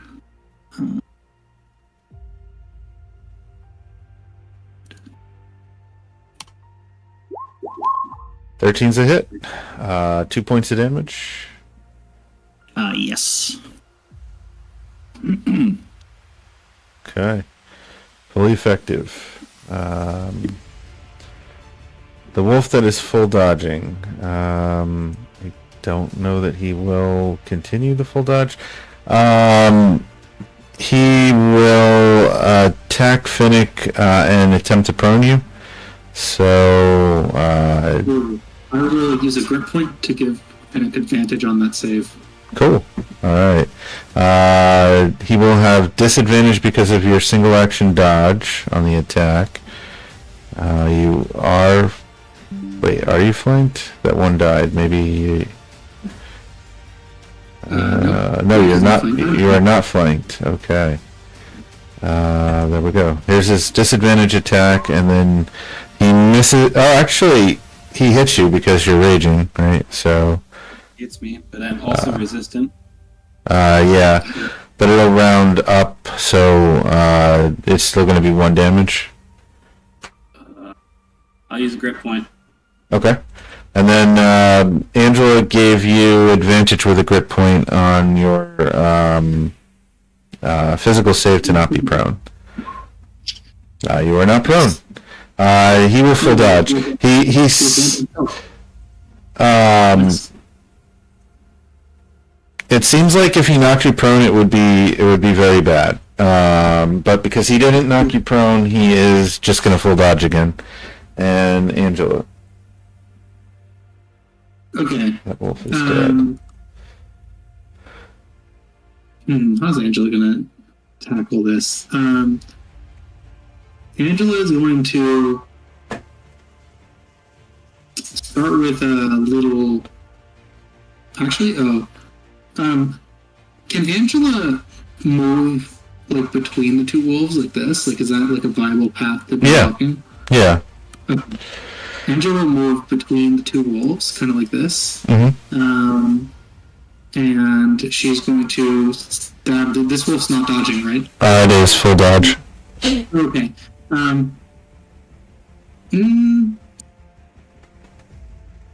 Angela's gonna spend. You know what? Now she'll do an attack with her spear against that wolf, and spend 1 AP for advantage to cancel out the disadvantage from the dodge. Nice. And she's flanking her with Flank. Yep. and she's holding the spear like versatile style. Oh, nice. +4 then. Yep. If you tell her flanked and add the +2. Well, I don't have the flanked anymore, but I added +2. No, instead. Okay. Yeah, 21 is a brutal hit. And that's going to be just the 3 damage. No impact on this weapon. Nice. And then what is that? 1 AP to move, 2 AP to attack. You know what? She's going to use 1 additional AP to use guidance on. Who's next? On Sheila. Guidance on Sheila. So Sheila gets a D8 on whatever check she wants on her turn. Nice. You choose. Sheila, you have the initiative and guidance. Excellent. You said that was a D6? D8. D8. D8. Sorry. Well, actually, hold on. Sheila might be too far for me to use guidance on Sheila. If it's 10 spaces, I'd give it to you. Okay, it's 10 spaces, yeah. Mm-hmm. Yeah. I'm gonna be moving up. How do you do the make the move where the ruler is? You have to right click after you grab your token. So grab it and move it and then right click. Okay. Am I too close? Oh, there we go. Well, It's not.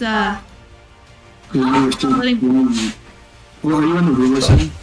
No, Oh. I'm on pan now, and it's not letting me grab my. It keeps Oh. trying to get.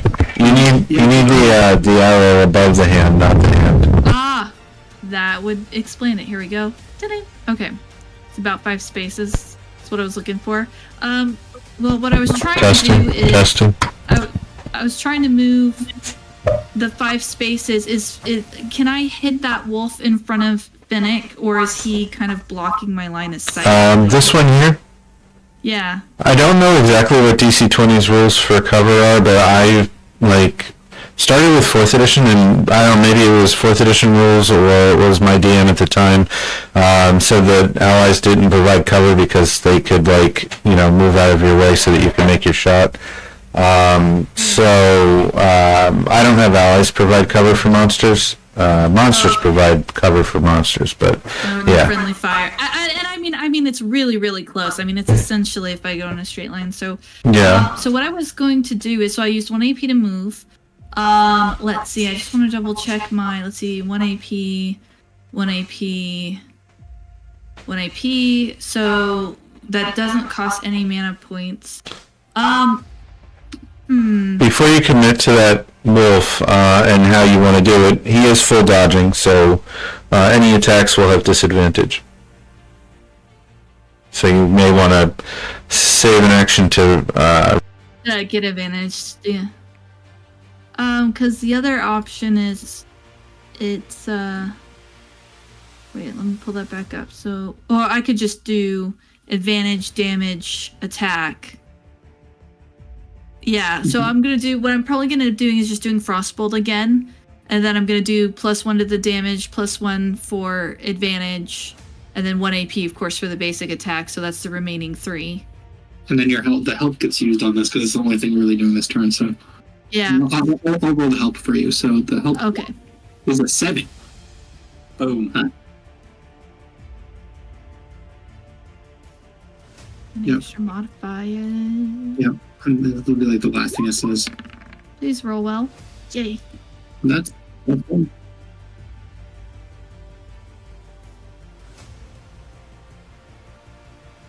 Did the plus. Nice. I just like picture like.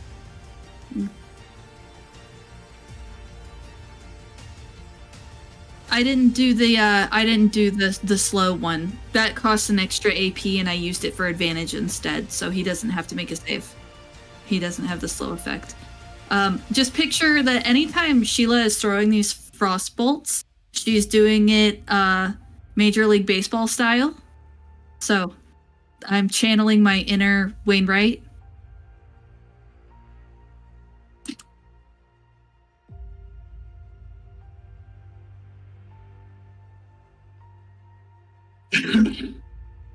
It is flanked.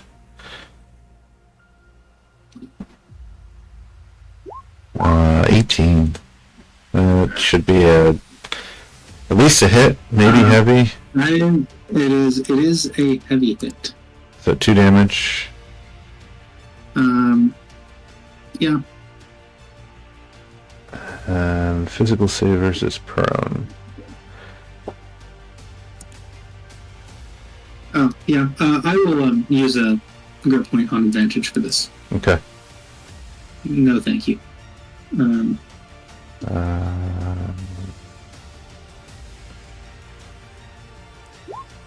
Okay, Yeah, you are not prone.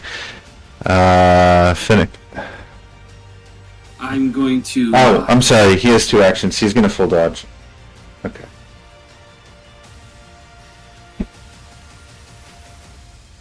What? Okay. I'm going to take my axe and swing it high in the air and bring it down with all my might on the wolf in front of me. Nice. So it is full dodge, that one as well. I'm going to go ahead and take advantage on that then. Okay. 2 action points. Yep. It is flanked. Oh, it is flanked? Did you not tell it? Then it's 23. Either way, it's a brutal hit. So, yeah, I can tell you that it's enough damage, but if you want to calculate it, it's probably 6.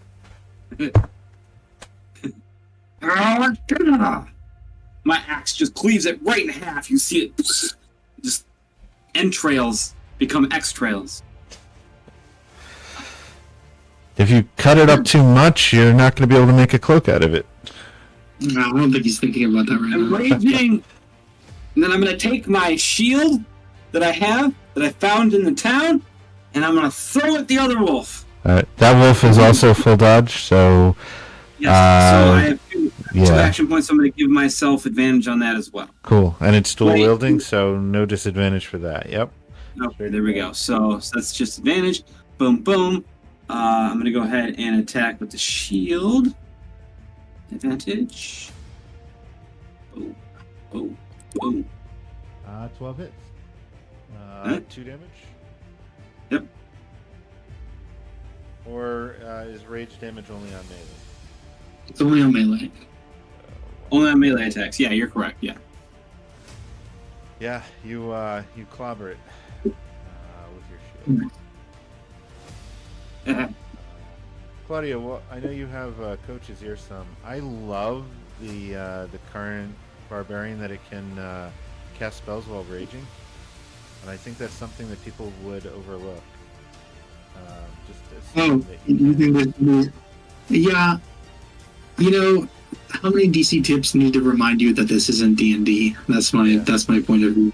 I mean, I hope he keeps it that way. Because yeah. Oh, I don't think there's any plans. I don't think there's any plans to change that. Rage Mage is here to stay. As long as I have to say on it, Rage Mage is awesome. Yeah, totally. Digby.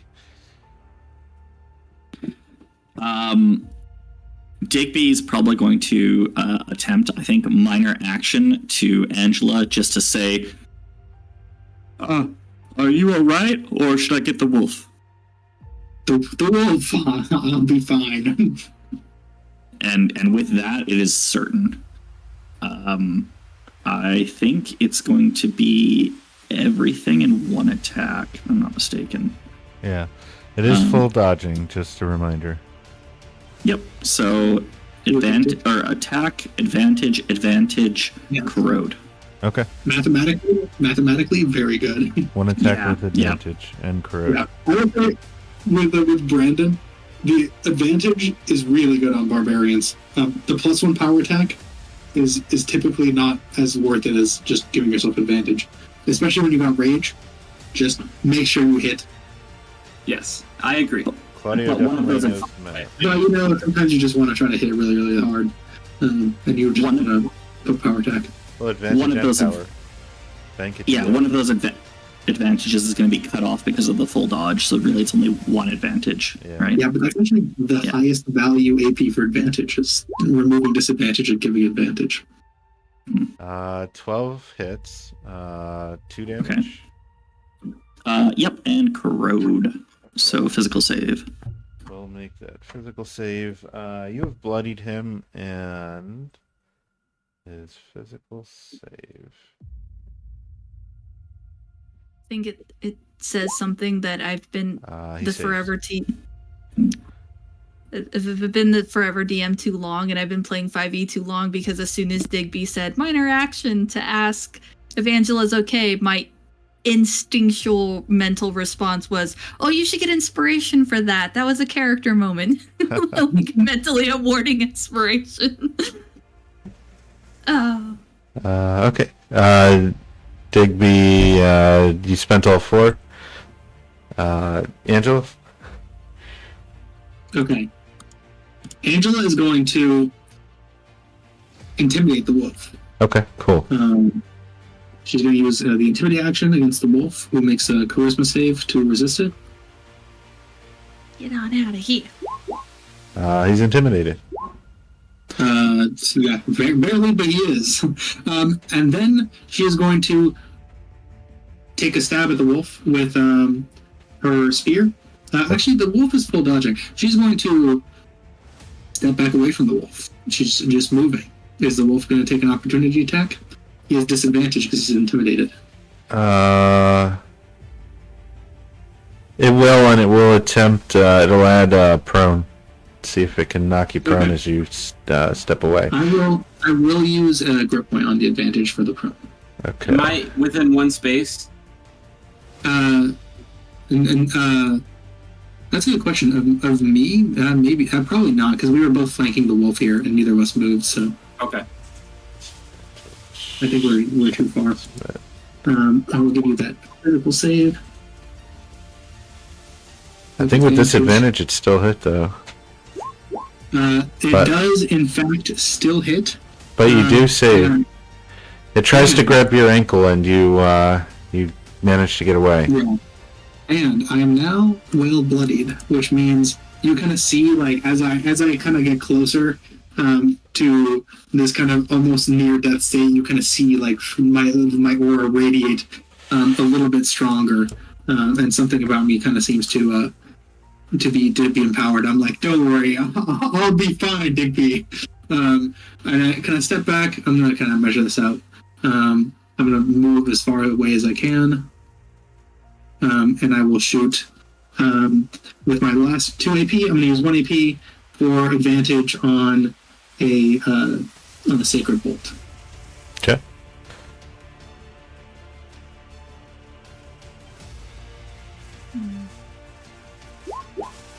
Uh, 10 versus its MD is a hit.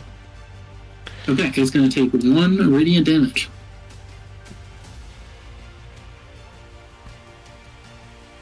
Alrighty. Sheila. Can you kill it Okay. before it gets to go? I want to try. So it's in range of me now. Of your ranged attacks, definitely. Yeah, I'm thinking because like I feel bad. I haven't been using my bow, and I feel like I should. But the base damage of Frostbolt is 2. Yes, that is the fact that cantrips currently do a lot of damage. I have a feeling that and I was looking at this while you guys were taking your turns, but I find it a little bit odd that Frostbolt has 1 AP for all of its bonuses, but a lot of the other cantrips have 1 MP for its bonuses. I'm wondering if that's almost like a typo or something. Most cantrips have just 1 AP, like Firebolt and Frostbolt. Do they? Okay. All the bolts, they have 1 AP enhancements, but All right. Shield, for example, has some AP enhancements and some MP enhancements. I think actually Shield might just only have MP enhancements, but Okay, maybe I was just looking at different ones. But okay, so attack, damage,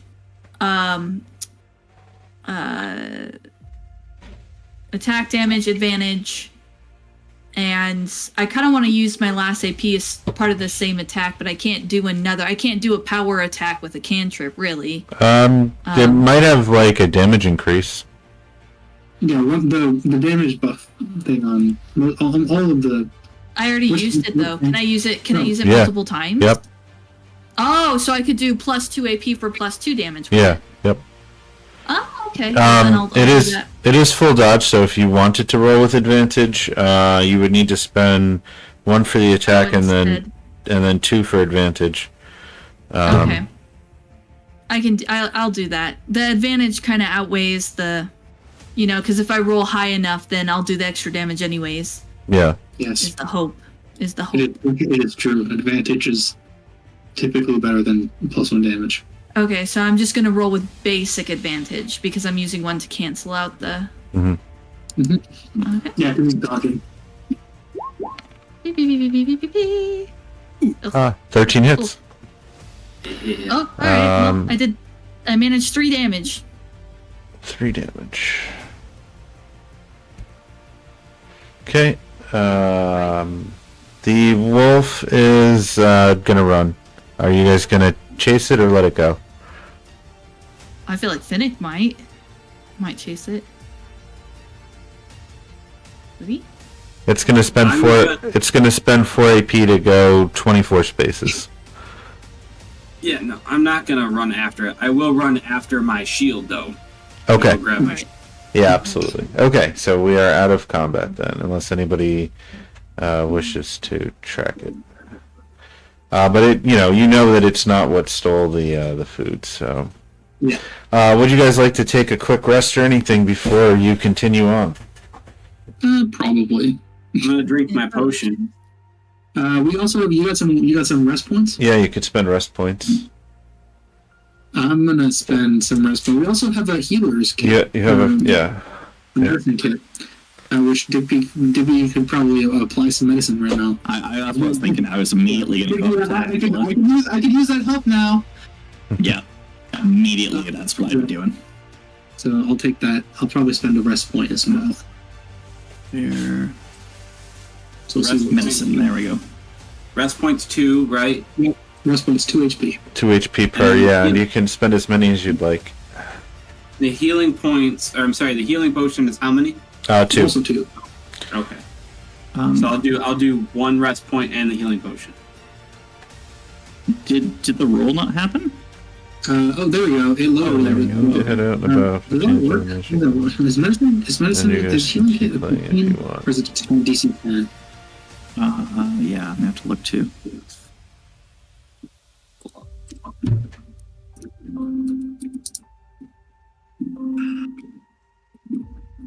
I have a suspicion it's a DC 15 for some reason.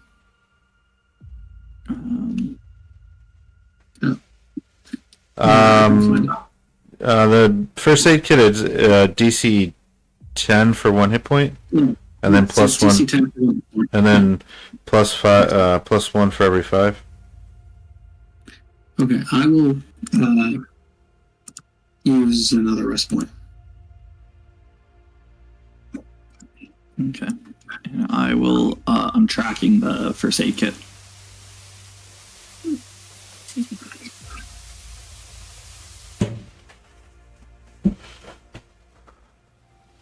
I would probably, assuming there's a slight bit of downtime after tending the wounds, I'd probably look over to Sheila and just go rambling on about the benefits of Frostbolt for plants, and going on and on about how apples can't fruit unless they get a snap freeze, and actually frost is good for certain plants, and blah, blah, blah. That'd be going on and on and on.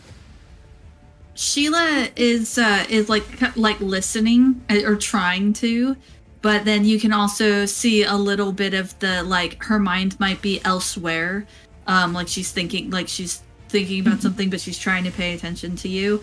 And she looks at her bow kind of like a little bit, you know, she's got the remnants of the frostbolt that she casted in one hand, and then she's got her bow in the other hand, and she seems like she's deep in thought or at dilemma with these two things.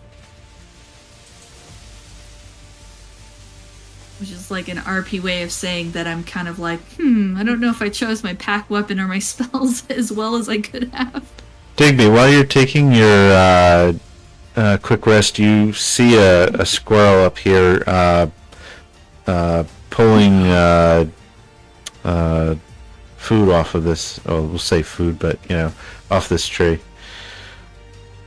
I think you know what needs to be done. I point to Fennec and I kind of whisper over to him like, "Hey, we need your help. It was and I'm gonna point to the squirrel, being like, you know, get him." As I also start charging an acid bolt. Okay. I look slowly at Digby. And I look back at the squirrel. I look at Digby and I go, "Are you sure?" Yes. I'm gonna charge that damn squirrel. Okay. It's up in the tree. Are you going to climb the tree? Are you going to throw your axe up in the tree? I will try to do whatever I can to hit that damn little son of a bitch. Do you want to try to throw your axe in the tree to hit it? Yeah, sure. Okay. Make a fate roll. 10 or less, you hit the tree. 11 or higher, you hit the squirrel. Oh. Can I give help? You hit the tree. Digby, he hits the tree. The squirrel jumps from this tree to this tree. And so, like, my acid bolt probably goes as I'm trying to, like, console Birchie Bob as he has lost a branch. Okay. As the squirrel jumps between the trees, you catch it with the acid bolt, and it ends up falling on the ground over here. So Birchie Bob wants justice, so I probably just go and just keep stomping and just shooting bolts and mangling until there is nothing but a puddle, and then some. Before I grab my axe, I'm gonna go over to Digby and just... You've done it. You've avenged... Then just The druidic rage. And then I'm gonna go rage give against the squirrel. Was it there was nothing strange about the squirrel, right? Like it was a normal looking squirrel? Yeah. Yeah. Normal looking squirrel. Squirrel doing squirrel things. Sheila can't Being be a menace. suspicious of everything. Continuing to follow the cookie trail? Yes. Okay, so as you continue to follow the cookie trail, this forested scene becomes kind of a pine barren. Ooh.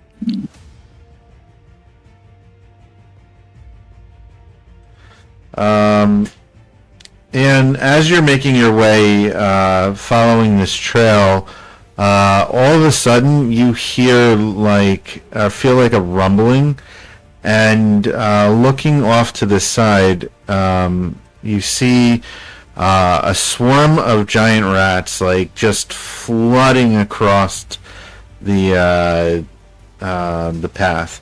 They seem completely spooked by something.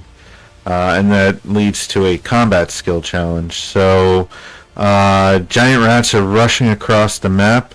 What would you like to do to attempt to avoid the rats? So, Digby? I would like to Druid's Domain. Okay. To throw out essentially a line from me and try and branch it out as much as I can. And have the ends just curve. So as anything that comes, difficult terrain, try to grapple and throw around us. So maybe a spell check? Spell check, yeah. Okay. How about Angela? Angela's probably just going to try to keep them at bay with some breath attacks, and just going to use some breath attacks to sort of keep them out and sort of block the rushing line of rats that are coming down. So probably another spell check. I think that's how that works, right? Yeah. Okay. Finnick.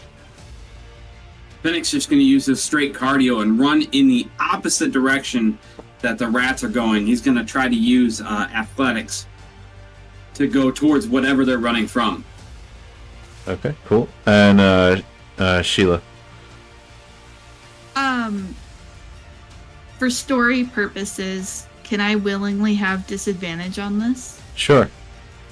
All right. So Sheila's going to tiptoe dodge in and around the rats, kind of sort of following Finnick, but she is basically having like a trauma response to the sight of specifically giant rats. There's something about the fact that there's giant rats, just she kind of freezes and then starts her process, and that's where the disadvantage will be. I'm like an agility check, I'm guessing, or something like that, as she's trying to kind of tiptoe in between. Yeah, you can have acrobatics. That's kind of like the. Yeah. That's right. Duh. Okay.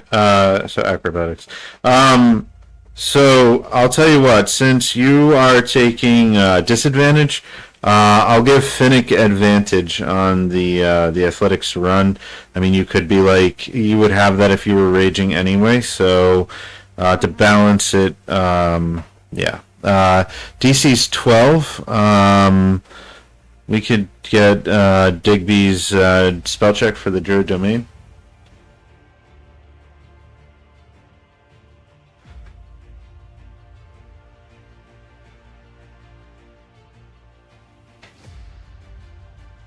Uh, 14, so a success.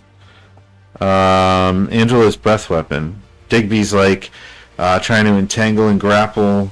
20 is 2 successes.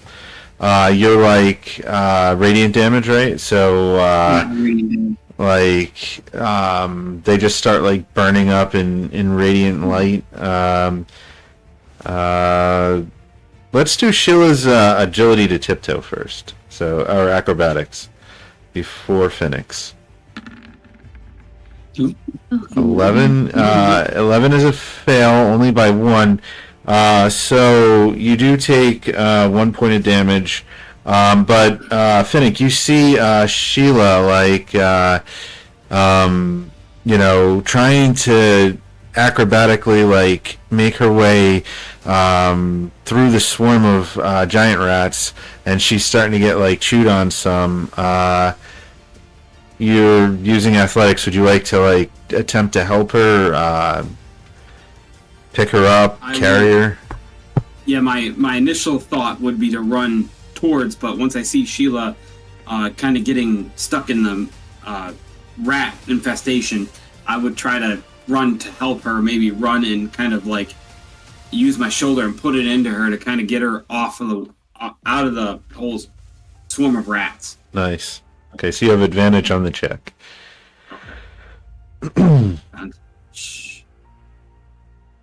17 is 2 successes. So, as usual, you needed a number equal to the player's 4.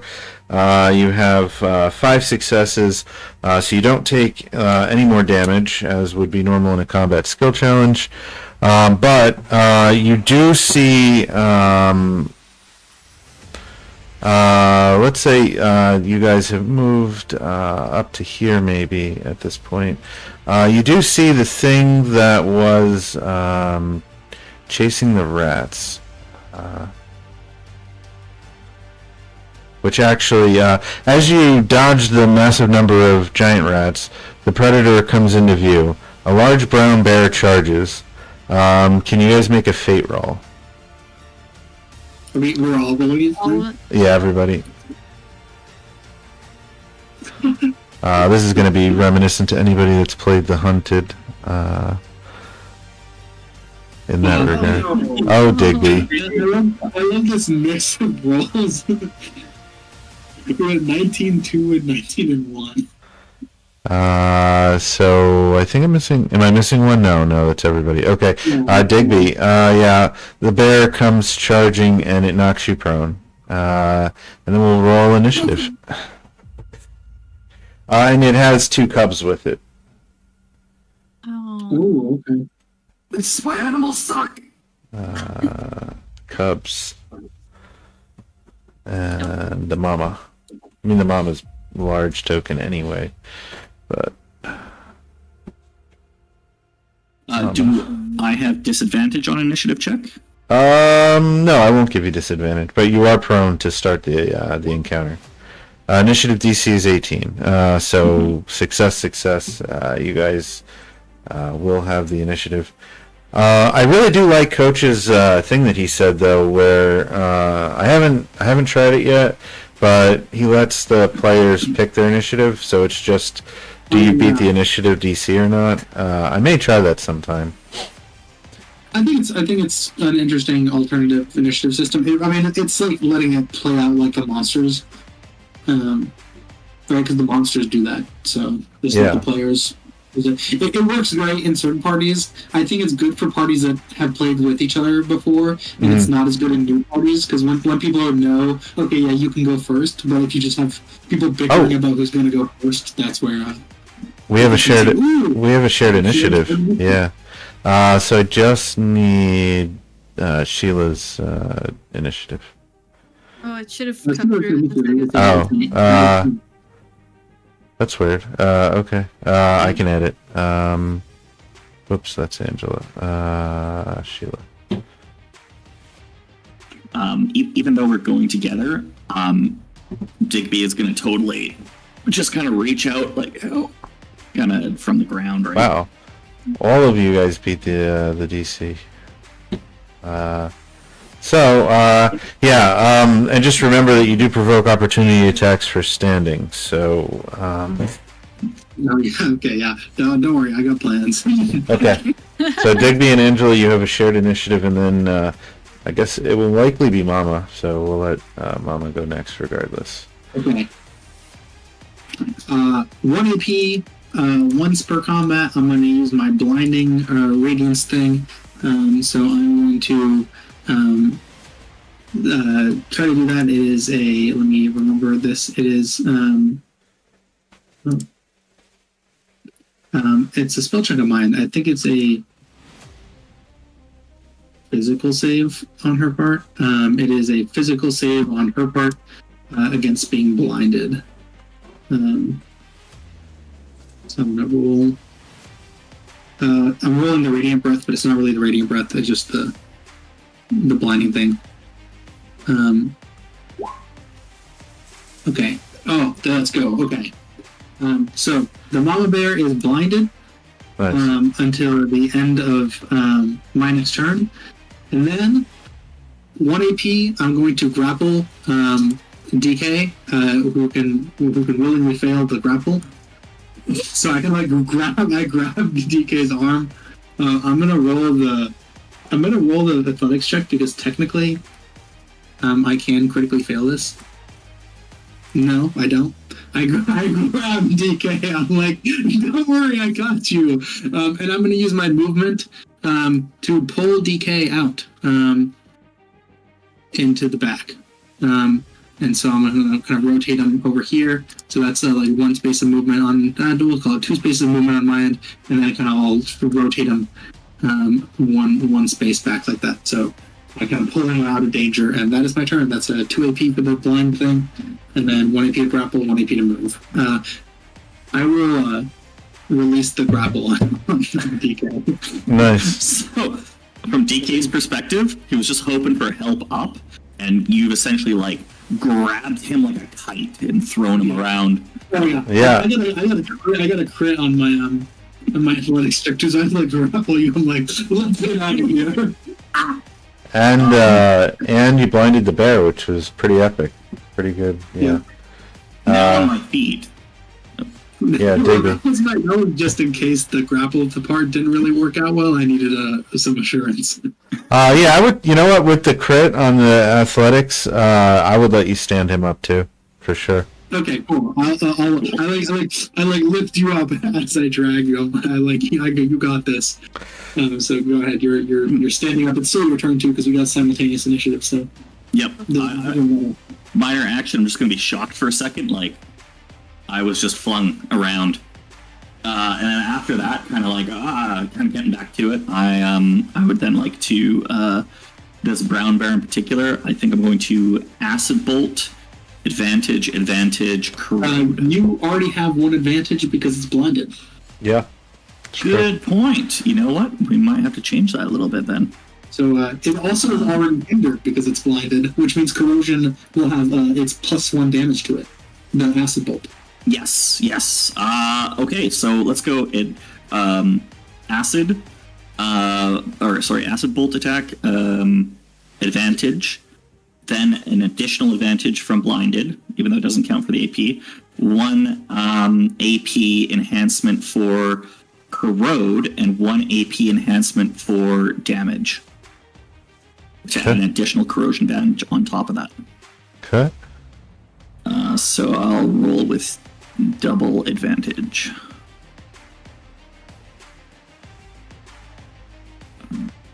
When I get to the right sheet. What did Finnick think of Angela's display of strength? Ironically, currently, I think Angela and Finnick have the same might score. 22 is a brutal hit. So 2 base, 1 for the hinder, and what do you got there? You spend the AP on the damage? 5. So my AP enhancements were an additional corrosion damage and corrode. Okay, so 6 damage. So 2 regular, 2 from brutal, 1 from the passive, and then 1 from the AP. And also corrode chance on top of that. Yeah, he's got to make the physical save. Ooh, Yeah. Yep. That's an acid bolt. And he fails. It burns. It hurts. It's now hindered 2. Oh, dang. All right. Yeah, hindered 6. So it's very hindered. It's okay. And that was all of your AP, right? Yeah, we're Okay. I'm gonna. I know I told you, TnTori, that I would give you like an outro, but let me see what happens here, because maybe you can at least see the end of this. This bear is completely like messed up. It's not even gonna dodge. It's just gonna run and try to collect its cubs and run. So guess it depends if waffle stomped that bear. if Finnick is going to take the opportunity attack or not, or otherwise it's like using sense of smell to kind of like find its cubs and go. The question here, GM, is Finnick still raging, or No, you wouldn't be. This was So, Phoenix's initial response was not to attack.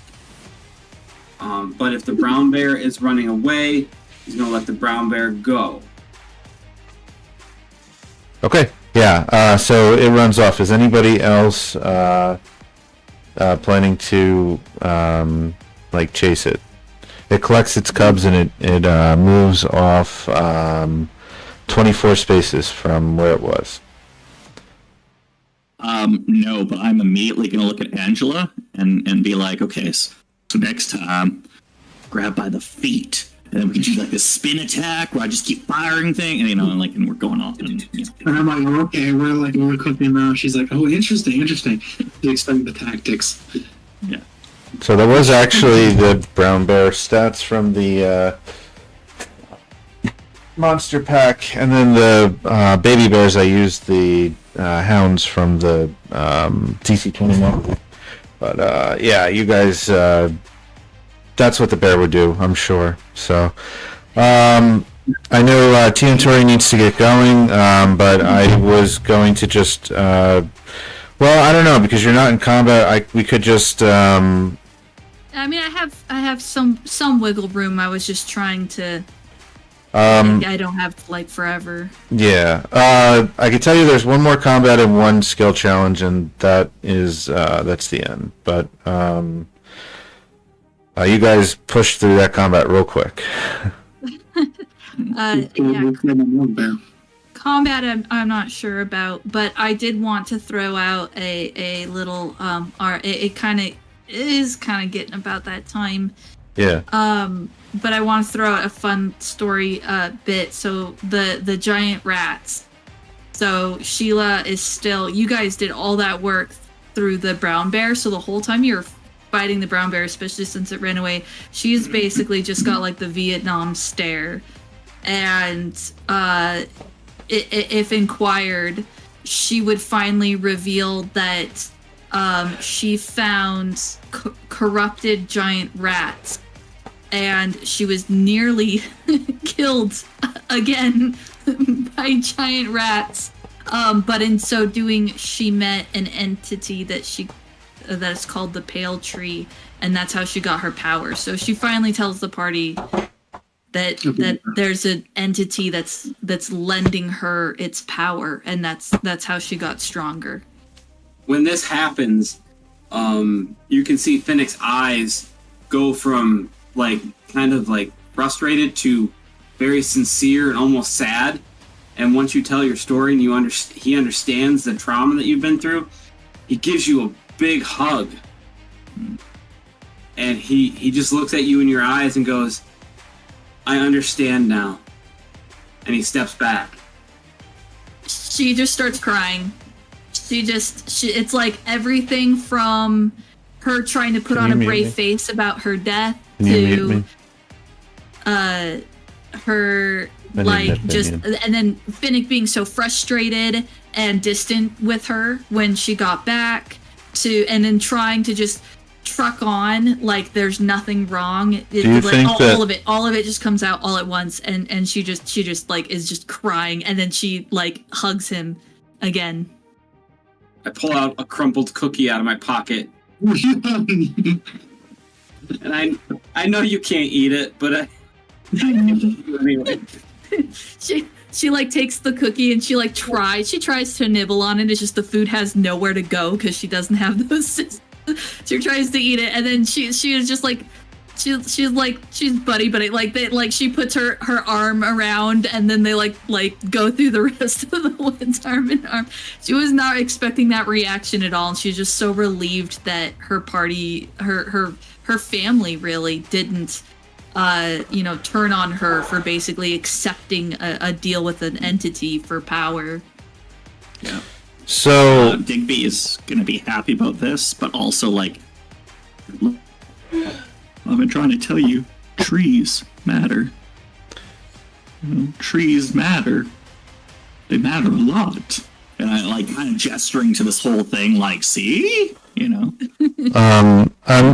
I kind of came up with a way that we can maybe keep TnTori through the end. The combat is not really necessary. So I can narrate through to the skill challenge, which is the actual end. And the skill challenge shouldn't take as long as a combat. So Sure. would that be okay with everyone? Okay. Yes.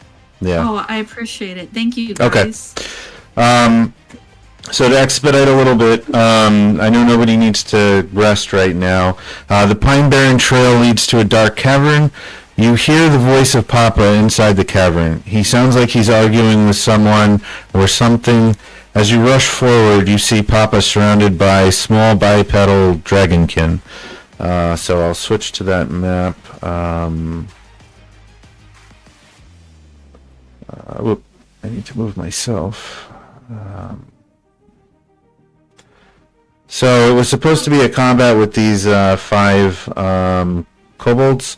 2 regular kobolds, 2 kobold defenders, and a kobold skirmisher. And then, Papa in danger. But as you complete this combat, as you put an end to the threat that was endangering Papa, what looks like the leader of the kobolds steps out of the shadows. He's wearing a large headdress, and he holds a rope in his hands. Your eyes follow the rope as terror befalls you. On the other end of the lead is a purple dragon wormling. "This ends now," the leader shouts. "We needed more food for Junior here, and it looks like his next meal has come to us." The purple dragon wormling pulls the leash, snapping the rope. The creature lets out a terrifying roar. It looks ready to breathe on you. How do you respond? Let me, what I should have done is copied you over, because I think the way that I did this skill challenge, it's better to probably roll initiative or act in turns, because it's a multi-staged skill challenge. All right. They want to roll Do you initiative. want initiative Yeah, or we fate can do- rolls? Okay. Fate could work too. I mean, it's essentially, would essentially be. We don't have the same bonus to initiative, so it's not like. Yeah, it doesn't Yeah. really make much of a difference. Yeah, just go ahead and roll, and then it'll just. I'm not going to give you disadvantage on the initiative. That just so that we have an order for everybody to act Yeah, in. I don't need disadvantage. I can fail on my own. Right? And I a love that we critical. got a 1 and a 20 in the same, like, Yeah, DK not on the same way. For some reason, it I got a didn't. 1 on the last one, so from a 1 to a 20 on my next roll. For some reason, it didn't. It didn't add them to the initiative order. That's weird. Oh, well, we can change them. There you go. Yeah. Oh. Okay. Sheila with a 12. And Digby with a 20. love the purple dragon wormling. That's so cool. Thank you. I'm like- Thank you. I'm half dragonborn, so I'm like 1/4 dragon. And, I thought about running it as a combat, but I was like, I'm going to do something different with this one. So the final encounter was actually a multi-stage skill challenge. So like that. the challenge DC is 13. You need a number of success points equal to the players times 3. So you need 12 success points. But you're going to... the PCs are attempting to capture or slay the purple dragon wormling. The challenge takes place over 3 rounds of checks. Have one player describe what the character wants to do, then they make the relevant check right away. Use what happens in the check. I'll use that to describe what happens in the scene. The wormling doesn't have a turn in initiative, but if you fail, you'll take damage, and it'll just be flavored, depending on what's happening in the scene. And just like a combat skill challenge, failure each 5 and success each 5 works the same way. And then there's the resolution, which we'll get to later. So first up is Digby. Purple Dragon Wormling just snapped the lead. It lets out a roar, and it's looks like it's getting ready to possibly use a breath weapon on you. What would you like to do? So skill challenge wise. So same kind of, think outside the box. Yep. Last Digby heard, it wants food. And even though animals are food, kobolds are animals. So I'm thinking maybe a little bit of a druid's domain and a little bit of a quick treat for this wormling. You want to try to, druid's domain, fling a kobold into its mouth? 100%. Okay. Spell check. Yep. Right now or wait? Yep. Okay.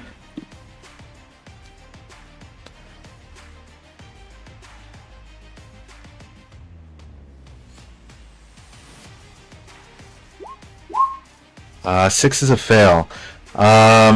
You go to grapple the kobold, and it throws a spear at you, and you'll take 2 points of damage.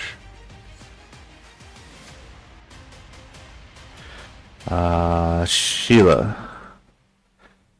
Digby used Druid's Domain, tried to grapple a kobold, and then took a spear. Oh, goodness. And are we, let's see, are we on this, we're over here, and the wormling, I take it, is... It's abstract, theater of the mind, kinda. Okay.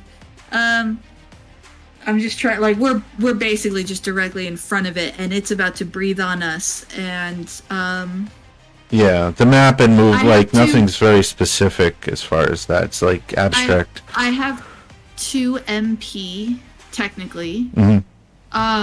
I'm gonna find the largest boulder, or if a kobold is bigger, that my catapult spell can handle, and I'm gonna catapult something, basically with the intention of knocking the dragon's mouth, the wormling's mouth, to the side, so that when the breath weapon comes out, it comes out in a direction that is away from us and Pops too. Okay. I love it.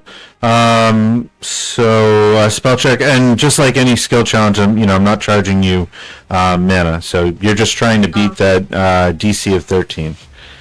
Okay, Mm-hmm. So just a spell. Well, I'm just gonna do the catapult thing. Yep. Jigger. Yep, and you're just looking for the DC 13. Success. You find a boulder, and what does it look like when you cast this?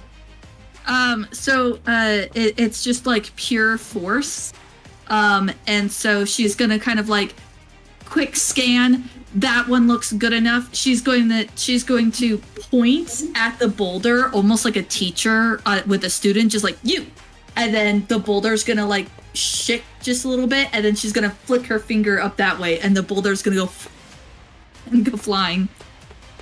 Just like nice. You there. And it does. It clobbers the wormling right in the head. Finnick, you just see this boulder go flying and smash into the head of this purple dragon wormling.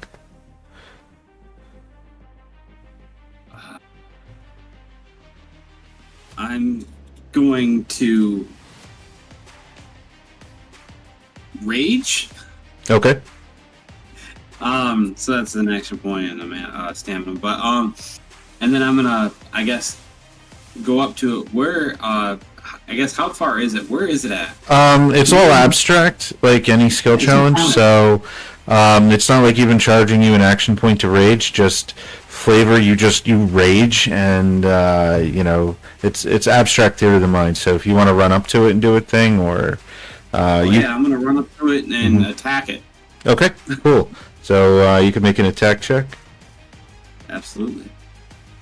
Again, you're not trying to hit it with a PD. Just beat the DC 13. Why do I feel like I'm gonna fail this? Don't put that in the universe. 16 is another success. All right, cool. So what does it look like? You where are you trying to hit it? So for whatever reason, I don't want to kill it, but I just want to maim it. I just want to make it known that this is not okay, and I'm gonna basically lop one of its small legs off. Wow. You don't actually like lop a leg off, but you do hit it very solid in the leg. You think, if you hit it a couple more times, maybe you would. Next up, Angela. Angela's gonna like sort of feel like, okay, I'm here with like a dragon and like also a bunch of these like dragon-like people. I'm a dragon-like person. She's going to convince the other like kobolds and be like, "You fools! You don't even know what you're dealing with. This thing out of control would destroy all of you. We have to stop it now." And she's going to try to sort of influence and sort of persuade all the other kobolds to sort of fight against this dragon and be like, you won't be able to handle this thing, even if, it manages just to eat its meals. Like, this is not what you want. Cool. She's going to try to influence the kobolds to sort of fight alongside us. Yeah, influence check. Oh, critical failure. Not a very convincing argument. So, yeah. The purple dragon wormling, sensing weakness, will breathe on you for, let's see, a 5 fails by 5, and then a critical failure, so 3 points of damage. Okay, yep. And when we get back to the top of the round, I have a mechanic built in here where you can choose to drink a potion if you would like, or the person with the first aid kit, rather than drinking a potion, can attempt to heal somebody with it. I know it's a skill challenge, but if there's a possibility for a minor, just to say to Angela, you need heal? Or Press on. Press on? Okay. This dragon's too dangerous. So as this wormling, I'm assuming, is a little distracted getting attacked, it still looks like it's probably preparing a breath attack. I'm going to try a different tactic. As opposed to feeding it, I'm going to try tethering vines to essentially mouth shut. Nice. Cool, I like it. So it's another spell check. Out of the box, I like it. I just love this idea of like a stage skill challenge. Oh, thank you. It feels like combat, but it feels like more intense than combat because every single success is like you're not just chipping away hit points. It's like, oh, that's one success point, Failure though. I spoke too soon or something. You know that kobold the kobold that tried to spirit you before. Seeing you attempt to entangle the dragon, he like shouts something in Draconic at you and chucks another spear for another point of damage. Sheila.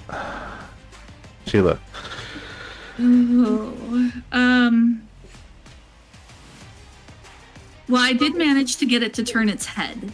You did. With my boulder. You so did. at the very least, Pops and the majority of anyone in that cone should be safe. I saw Digby try to, and I'm so torn. Should I like help him out with the kobold, or the other thing I'm thinking is jumping up on top of it and trying to grab the vines and like manually continue to pull the vines around its mouth, like helping Digby's attempts, basically. I'm leaning towards that because it sounds cool. I don't know if it's what Sheila would do, but like it sounds cool. Nice. What acrobatics? What check are you proposing? Maybe I think acrobatics, because I've got to like get up there to even do that and then not fall off. So I think acrobatics. Cool. Yeah. Acrobatics.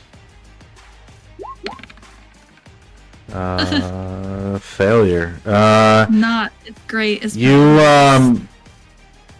Let's say you're able to get up there, but you like twist your ankle for a point of damage. Or I get scratched on like one of its back scales or something if it has them. Yeah. Yeah, you get. Yeah. The scales are rougher than you expected. Oh, it hoits. Finnick. So is the kobold skirmisher? Is it the leader kind of thing? In the combat, it would have been, but in essence, you guys have already taken care of those kobolds. And left them there for like flavor because there are some kobolds still after the combat. You can interact with, the other kobolds that are there. The one with the headdress is the leader. He's not actually displayed on this map. You're currently right next to the dragon, and you were wailing it in the leg. I'm gonna break off from the dragon and go to the head-dressed kobold. Okay. Is that gonna elicit an opportunity attack? It depends how you do with your check for the turn. It might. I'm gonna go full right-wing MAGA, and I'm gonna grab the kobold by its throat and say, "Go back to where you came from. End this now." Okay. So athletics to grapple him? I'm gonna intimidate. Intimidate? That's what I Sure. wanna do. Okay. So yeah. Let's see how intimidating Finnick is. He's raging too, so. 19. 19 is 2 successes. It worked. 2 successes. You go to leave the range of the dragon. It seems distracted by Sheila. So it does haphazardly not make a fully committed snap at you as you leave, and you're able to get away. This chief is horribly intimidated. You said you wanted to grab him by the throat and pick him up off the ground. He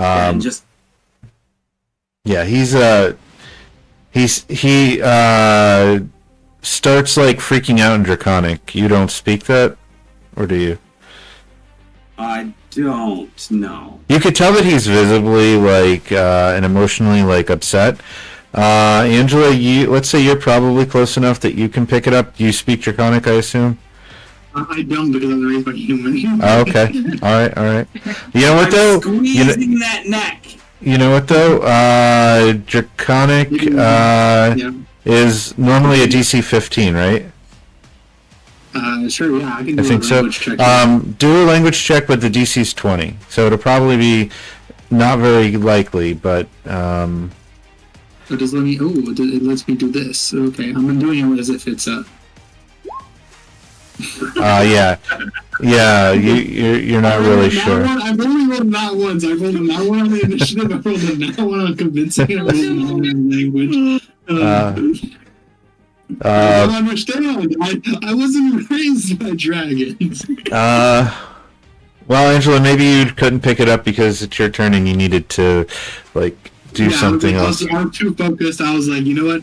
I don't need to speak like a dragon. I'm just gonna breathe like one. And her eyes kind of glow as she approaches the dragon, and she shoots out a radiant beam dragon breath towards the dragon. She's like, I'm done with your snap back at me, dragon breath. And he's gonna return a radiant breath back at the purple wormling. Nice. 13 is a success. That is a success. All right. So it turned its head to snap at Finnick as he left the reach, and it turns back towards you on its way to swing back towards Sheila, who's you're on its back, right? Yeah, basically, yeah. Yeah. So it's turning its head back around to try to snap at Sheila, and as it's looking at you, you catch it in the face with your dragon breath.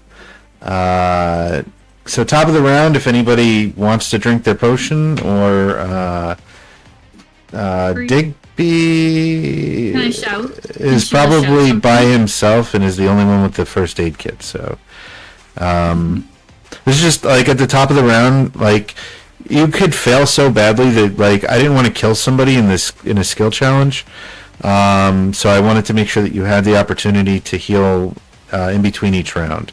So being the top of the round, if anybody would like to drink their potion, or if Digby wants to use the first aid kit on himself, because Sheila's now on the dragon's back, and Angela might be near you. You might be able to heal Angela. Finnick is I can dragon beam from 6 spaces away, so like I only need to get close enough to beam the dragon. I didn't need to like walk up right to his face. So yeah, but Yeah, Finnick and Sheila are definitely up near the dragon, and then Digby and Angela could be down below. I'm only 2 down, so I think Sheila's good. But if she could, she would shout Mhm. to just like my dad just shout like, "Pops, you good?" Because like Pops is in the middle of all of this. So Pops is like, be safe up there, Sheila. Oh, okay, I'm good. Just you stay safe. Yeah, I mean, at this point, he would not really be necessarily surrounded by the kobolds. You would have rescued him, and he would have, been over here with you.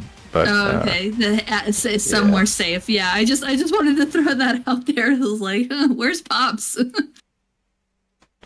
Oh. Round 3, top of round 3. You guys have 1, 2, 3, 4, 5 successes, but you need 12. So you guys need to roll pretty well. Can you click that away? I'm sorry. Maybe I shouldn't have done that. Can I? This is kind of a weird thought, but essentially what I planned to do on my turn, anyways, was to go about kind of just doing a last-ditch attempt of calling. I assume this is like a dank cave, so calling out to any bit of lichen, moss, any plante friends in the area with my flavor features speech plants. Yeah. And ask them for any guidance to finish the chain around. Well, I assume started but didn't finish around this wormling's face. To aid in that, I would like to throw my health potion. Oh. Throw your health potion. For additional nutrients to a burst of growth for the plants to finish that chain. Make a nature check for your Okay. for your skill challenge. Do fungi count as plants for Digby, or where's he at on that? Because there's. I mean, so they're that weird cousin we don't talk about.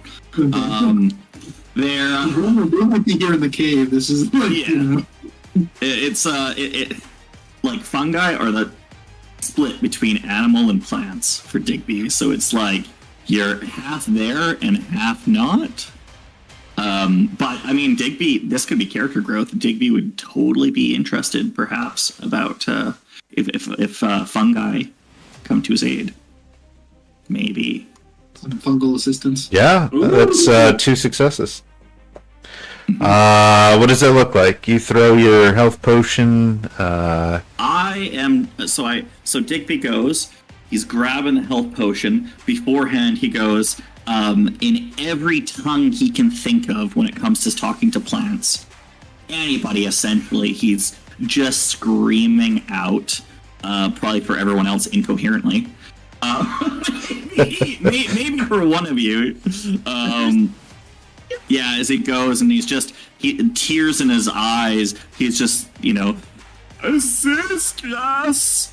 As the potion goes, spinning in the air, and then lands next to the dragon to shatter out with the liquid erupting. And I don't know what's growing, because I don't know what's in the cave, but...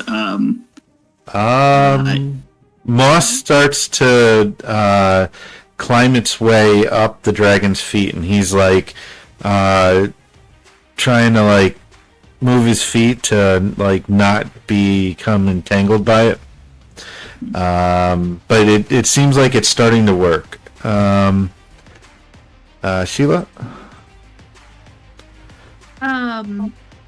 You were on the dragon's back. I am. I had kind of 2 thoughts, and or I'm of 2 minds about what I want to do. My original plan was because I was trying to help like pull on the vines to close its mouth. Part of me was thinking about, because I picture she's like shimmying on its neck a little bit if it has like a long neck. Yeah. She's like holding on, you know. Yeah.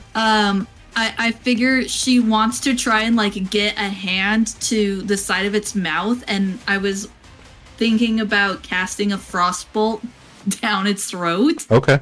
Or into its eye. What do you guys think would be?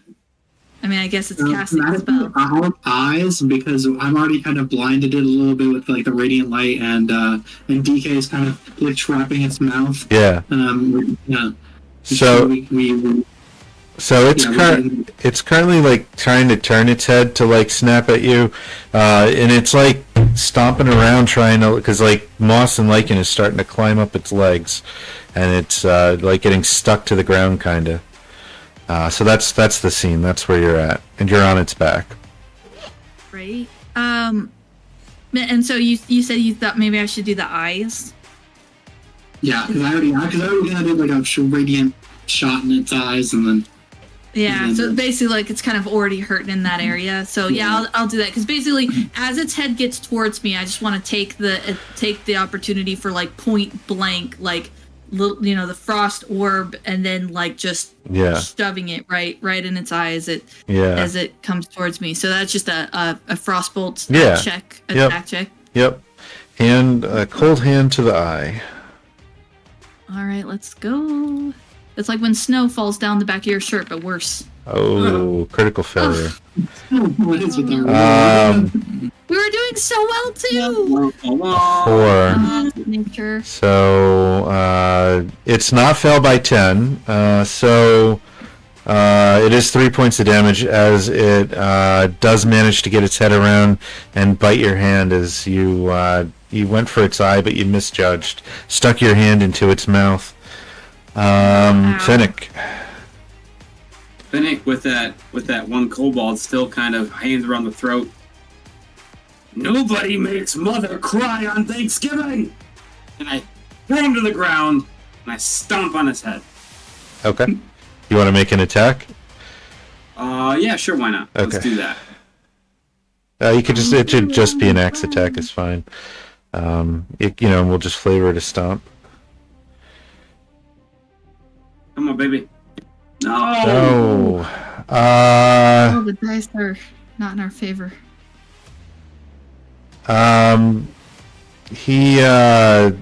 He's thrown to the ground, but as you do, he rakes his claws across you, and you take 2 points of damage.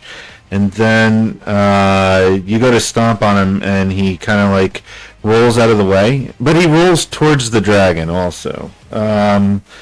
Angela. Was raging, so. Angela, bring us home.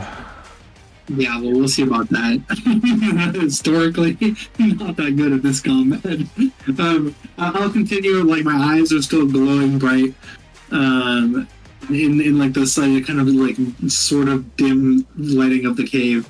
I'm going to use my like clerical light powers and amplify those and radiate with my natural angel-born radiance, and use my guiding bolt and just hit it, and I'll be like, we have to end this, and just get everyone ready for like a sort of final attack or whatever, and hopefully succeed. Please. 12 fails. You end up, you won't take any damage on this one, but the guiding bolt ends up actually like freeing him from the lichen. He bucks Shyla off, and he snatches the kobold leader in his mouth, and then flies off, flies towards the exit and flies out of the cave. So the success for the resolution was no additional damage from the wormling, and you can determine as a group whether you capture or kill the creature. But a failure, if you failed, each PC that failed the check, right, so who failed? Charlotte, you would take another Sheila another 2 points of damage. Angela would take another 2 points of damage. Digby would take another 2 points of damage, and Finnick would take another 1 point of damage. Just as the dragon bursts through. Did that drop you, Sheila? 0. So Okay. I So have Death's the Door. -2 still. So Death's Door, but it flees the cave. So that was like it trampling its way out of the cave. Nobody died. In addition, the wormling devours the leader before escaping the cave and flying away. So he devours the kobold leader and flies away. I tried to convince the kobolds it wasn't a good idea, but I just wasn't very convincing. She was like at death's door for the 3rd time in her existence, and she's just like, just again. When I ran the test, we actually ended up killing it, but it was kind of nice to see that end of it actually getting away and eating the leader. That was fun. So, with the purple dragon wormling having left, the remaining kobolds will yield. Also, their leader being killed. They will return your food. Yay. Is Um, it still good? Most of it. Most of it. Yeah. There's not as many cookies as you would expect, but maybe you do because they were dropping them as they went. Is there meat? They will explain. Is there meat? Yeah, turkey. I'm going to slay them. There's something edible. You want to slay the kobolds? Yes. Okay. You kill one, and Papa calls out for you to yield. Oh. Oh no. I yield. Okay. That he explains that there's been enough death and destruction today.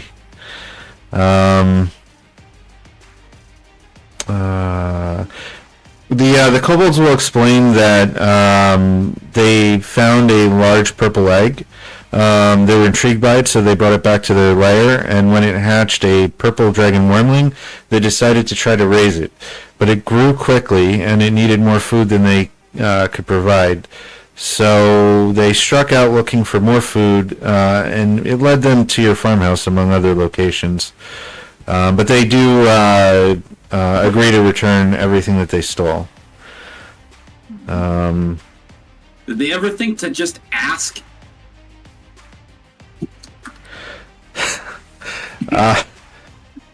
Ask? No, we take. I'm sure we could have provided enough food for you and your wormling. Yeah, You just asked nicely. it seems dumb now. I mean, Big Chief is dead, and our baby is gone. You follow us now. Come to work for us. Plenty of stuff to do on the farm. Yes. Um, Yes. Papa says, that sounds like a great idea, yes. And maybe we can put our grievances and differences behind ourselves and share a meal together. So he's going to suggest that you all sit down to a Thanksgiving dinner together, a la like Pilgrims and Indians, but kobolds and Adventures. family. I Yeah. love it. It's so cute and wholesome. I picture like a Saturday morning cartoon. There's like the shot of the dragon leaving, and it says "to be continued." Yeah. For the Yeah. story, the kobolds offer to return the stolen food. If you capture the dragon, they would be especially helpful now and possibly in the future.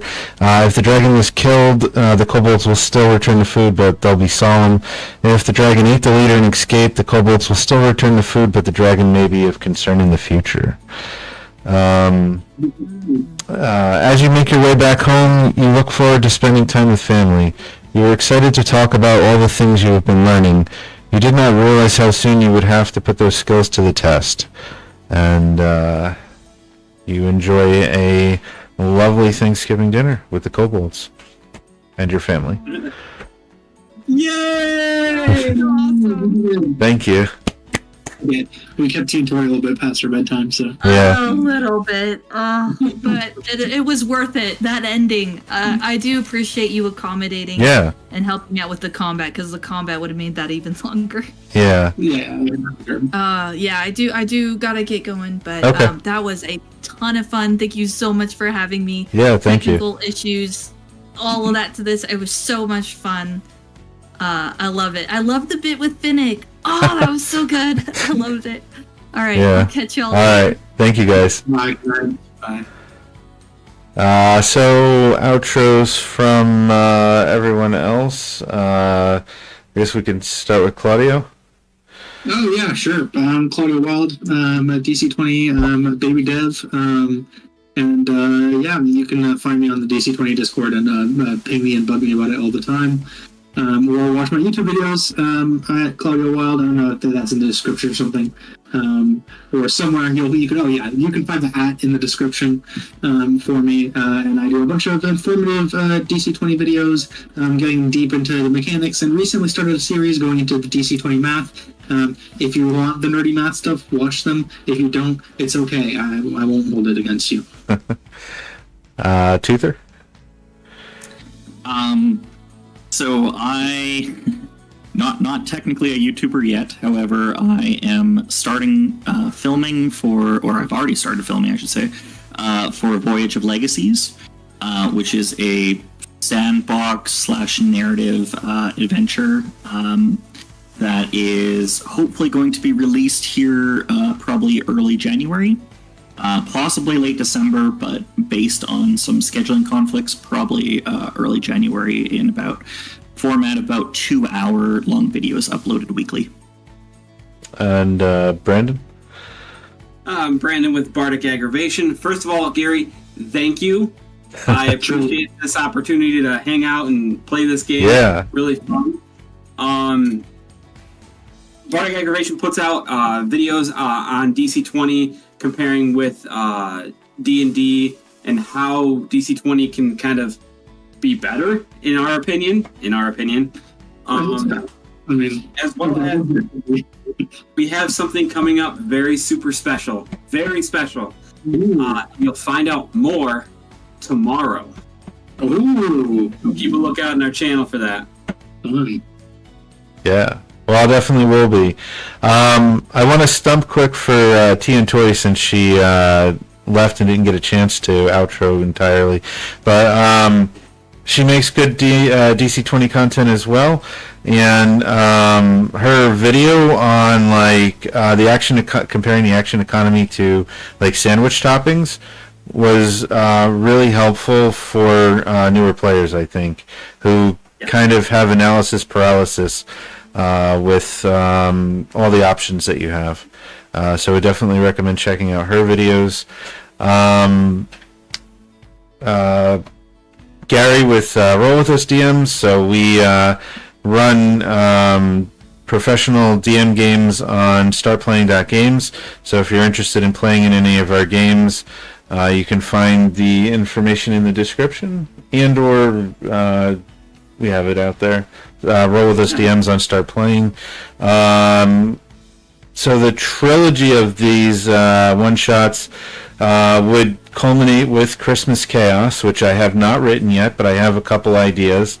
So I would like to invite you guys back for leveling your character to 1 and seeing what happens with Christmas. I'm excited. Super down with the Christmas. Nice. What did you guys think of level 0? We didn't get too many combats. You guys walked all over the bear, and you really just got the wolves. Yeah. Was amazing with the bear. Yeah, it was. Yeah. I thought that was a really nice mix between me and Claudio. Wow, just that whole scenario. But again, I think that was just mainly the numbers rolling up. Yeah. It was just in our favor. Yeah. Well, I mean, yeah, I like Zero. I think it's neat. Zero is I'm actually more interested because I think Zero is a very small step up from Novice. You know, Mhm. it's mainly like a little bit of numbers tweak up a little bit, and then you get one feature, right? So there's not like anything super complicated happening. I guess you got some more spells, but like it's not crazy complicated. It'll be interesting to see what the jump between 0 and 1 feels like, where it's like, okay, now you have everything. Yeah. How much more is that? But I like it. It feels like it's kind of smooth transition. My domains did not really kick in, which is fine. There's something that kind of works a little bit better later on. Yeah. And I didn't use any of my MP spells. I was holding back, but it's okay. It was probably still a wise decision. The thing that I like with level 0 is the choice of what feature you want to take. So, like, you could have like 2 rangers and they could be different, or the barbarian. I mean, I couldn't choose between rage and berserker. They're both so good. Like berserker having charge and unarmored defense and the fast movement, or rage. Like, I don't know, it's tough. Druid, do you want a wild shape or do you want a domain? Lots of easier only in that. Typically, a druid comes in and they kind of know already, like, am I that, like, wild shaping druid, or am I that, like, spellcasty plant druid? And then you just kind of go, okay, well, I start with that one, and then I get access to both. You can see a bard with, do you want the performance? Do you want inspiring presence? At 0, performance is rough, because you can only really use it twice. So. Yeah. Yeah, it's true. Probably you take the other one, the inspiring presence, but Oh no, performance is pretty good. yeah. It's very good. Yeah. The 0.9 fighter though would be pretty good because you could have technique. You gotta go to level 0. Yeah. And have reduce the SP cost by 1 and use a 2 SP technique at level 0. Yeah. So yeah.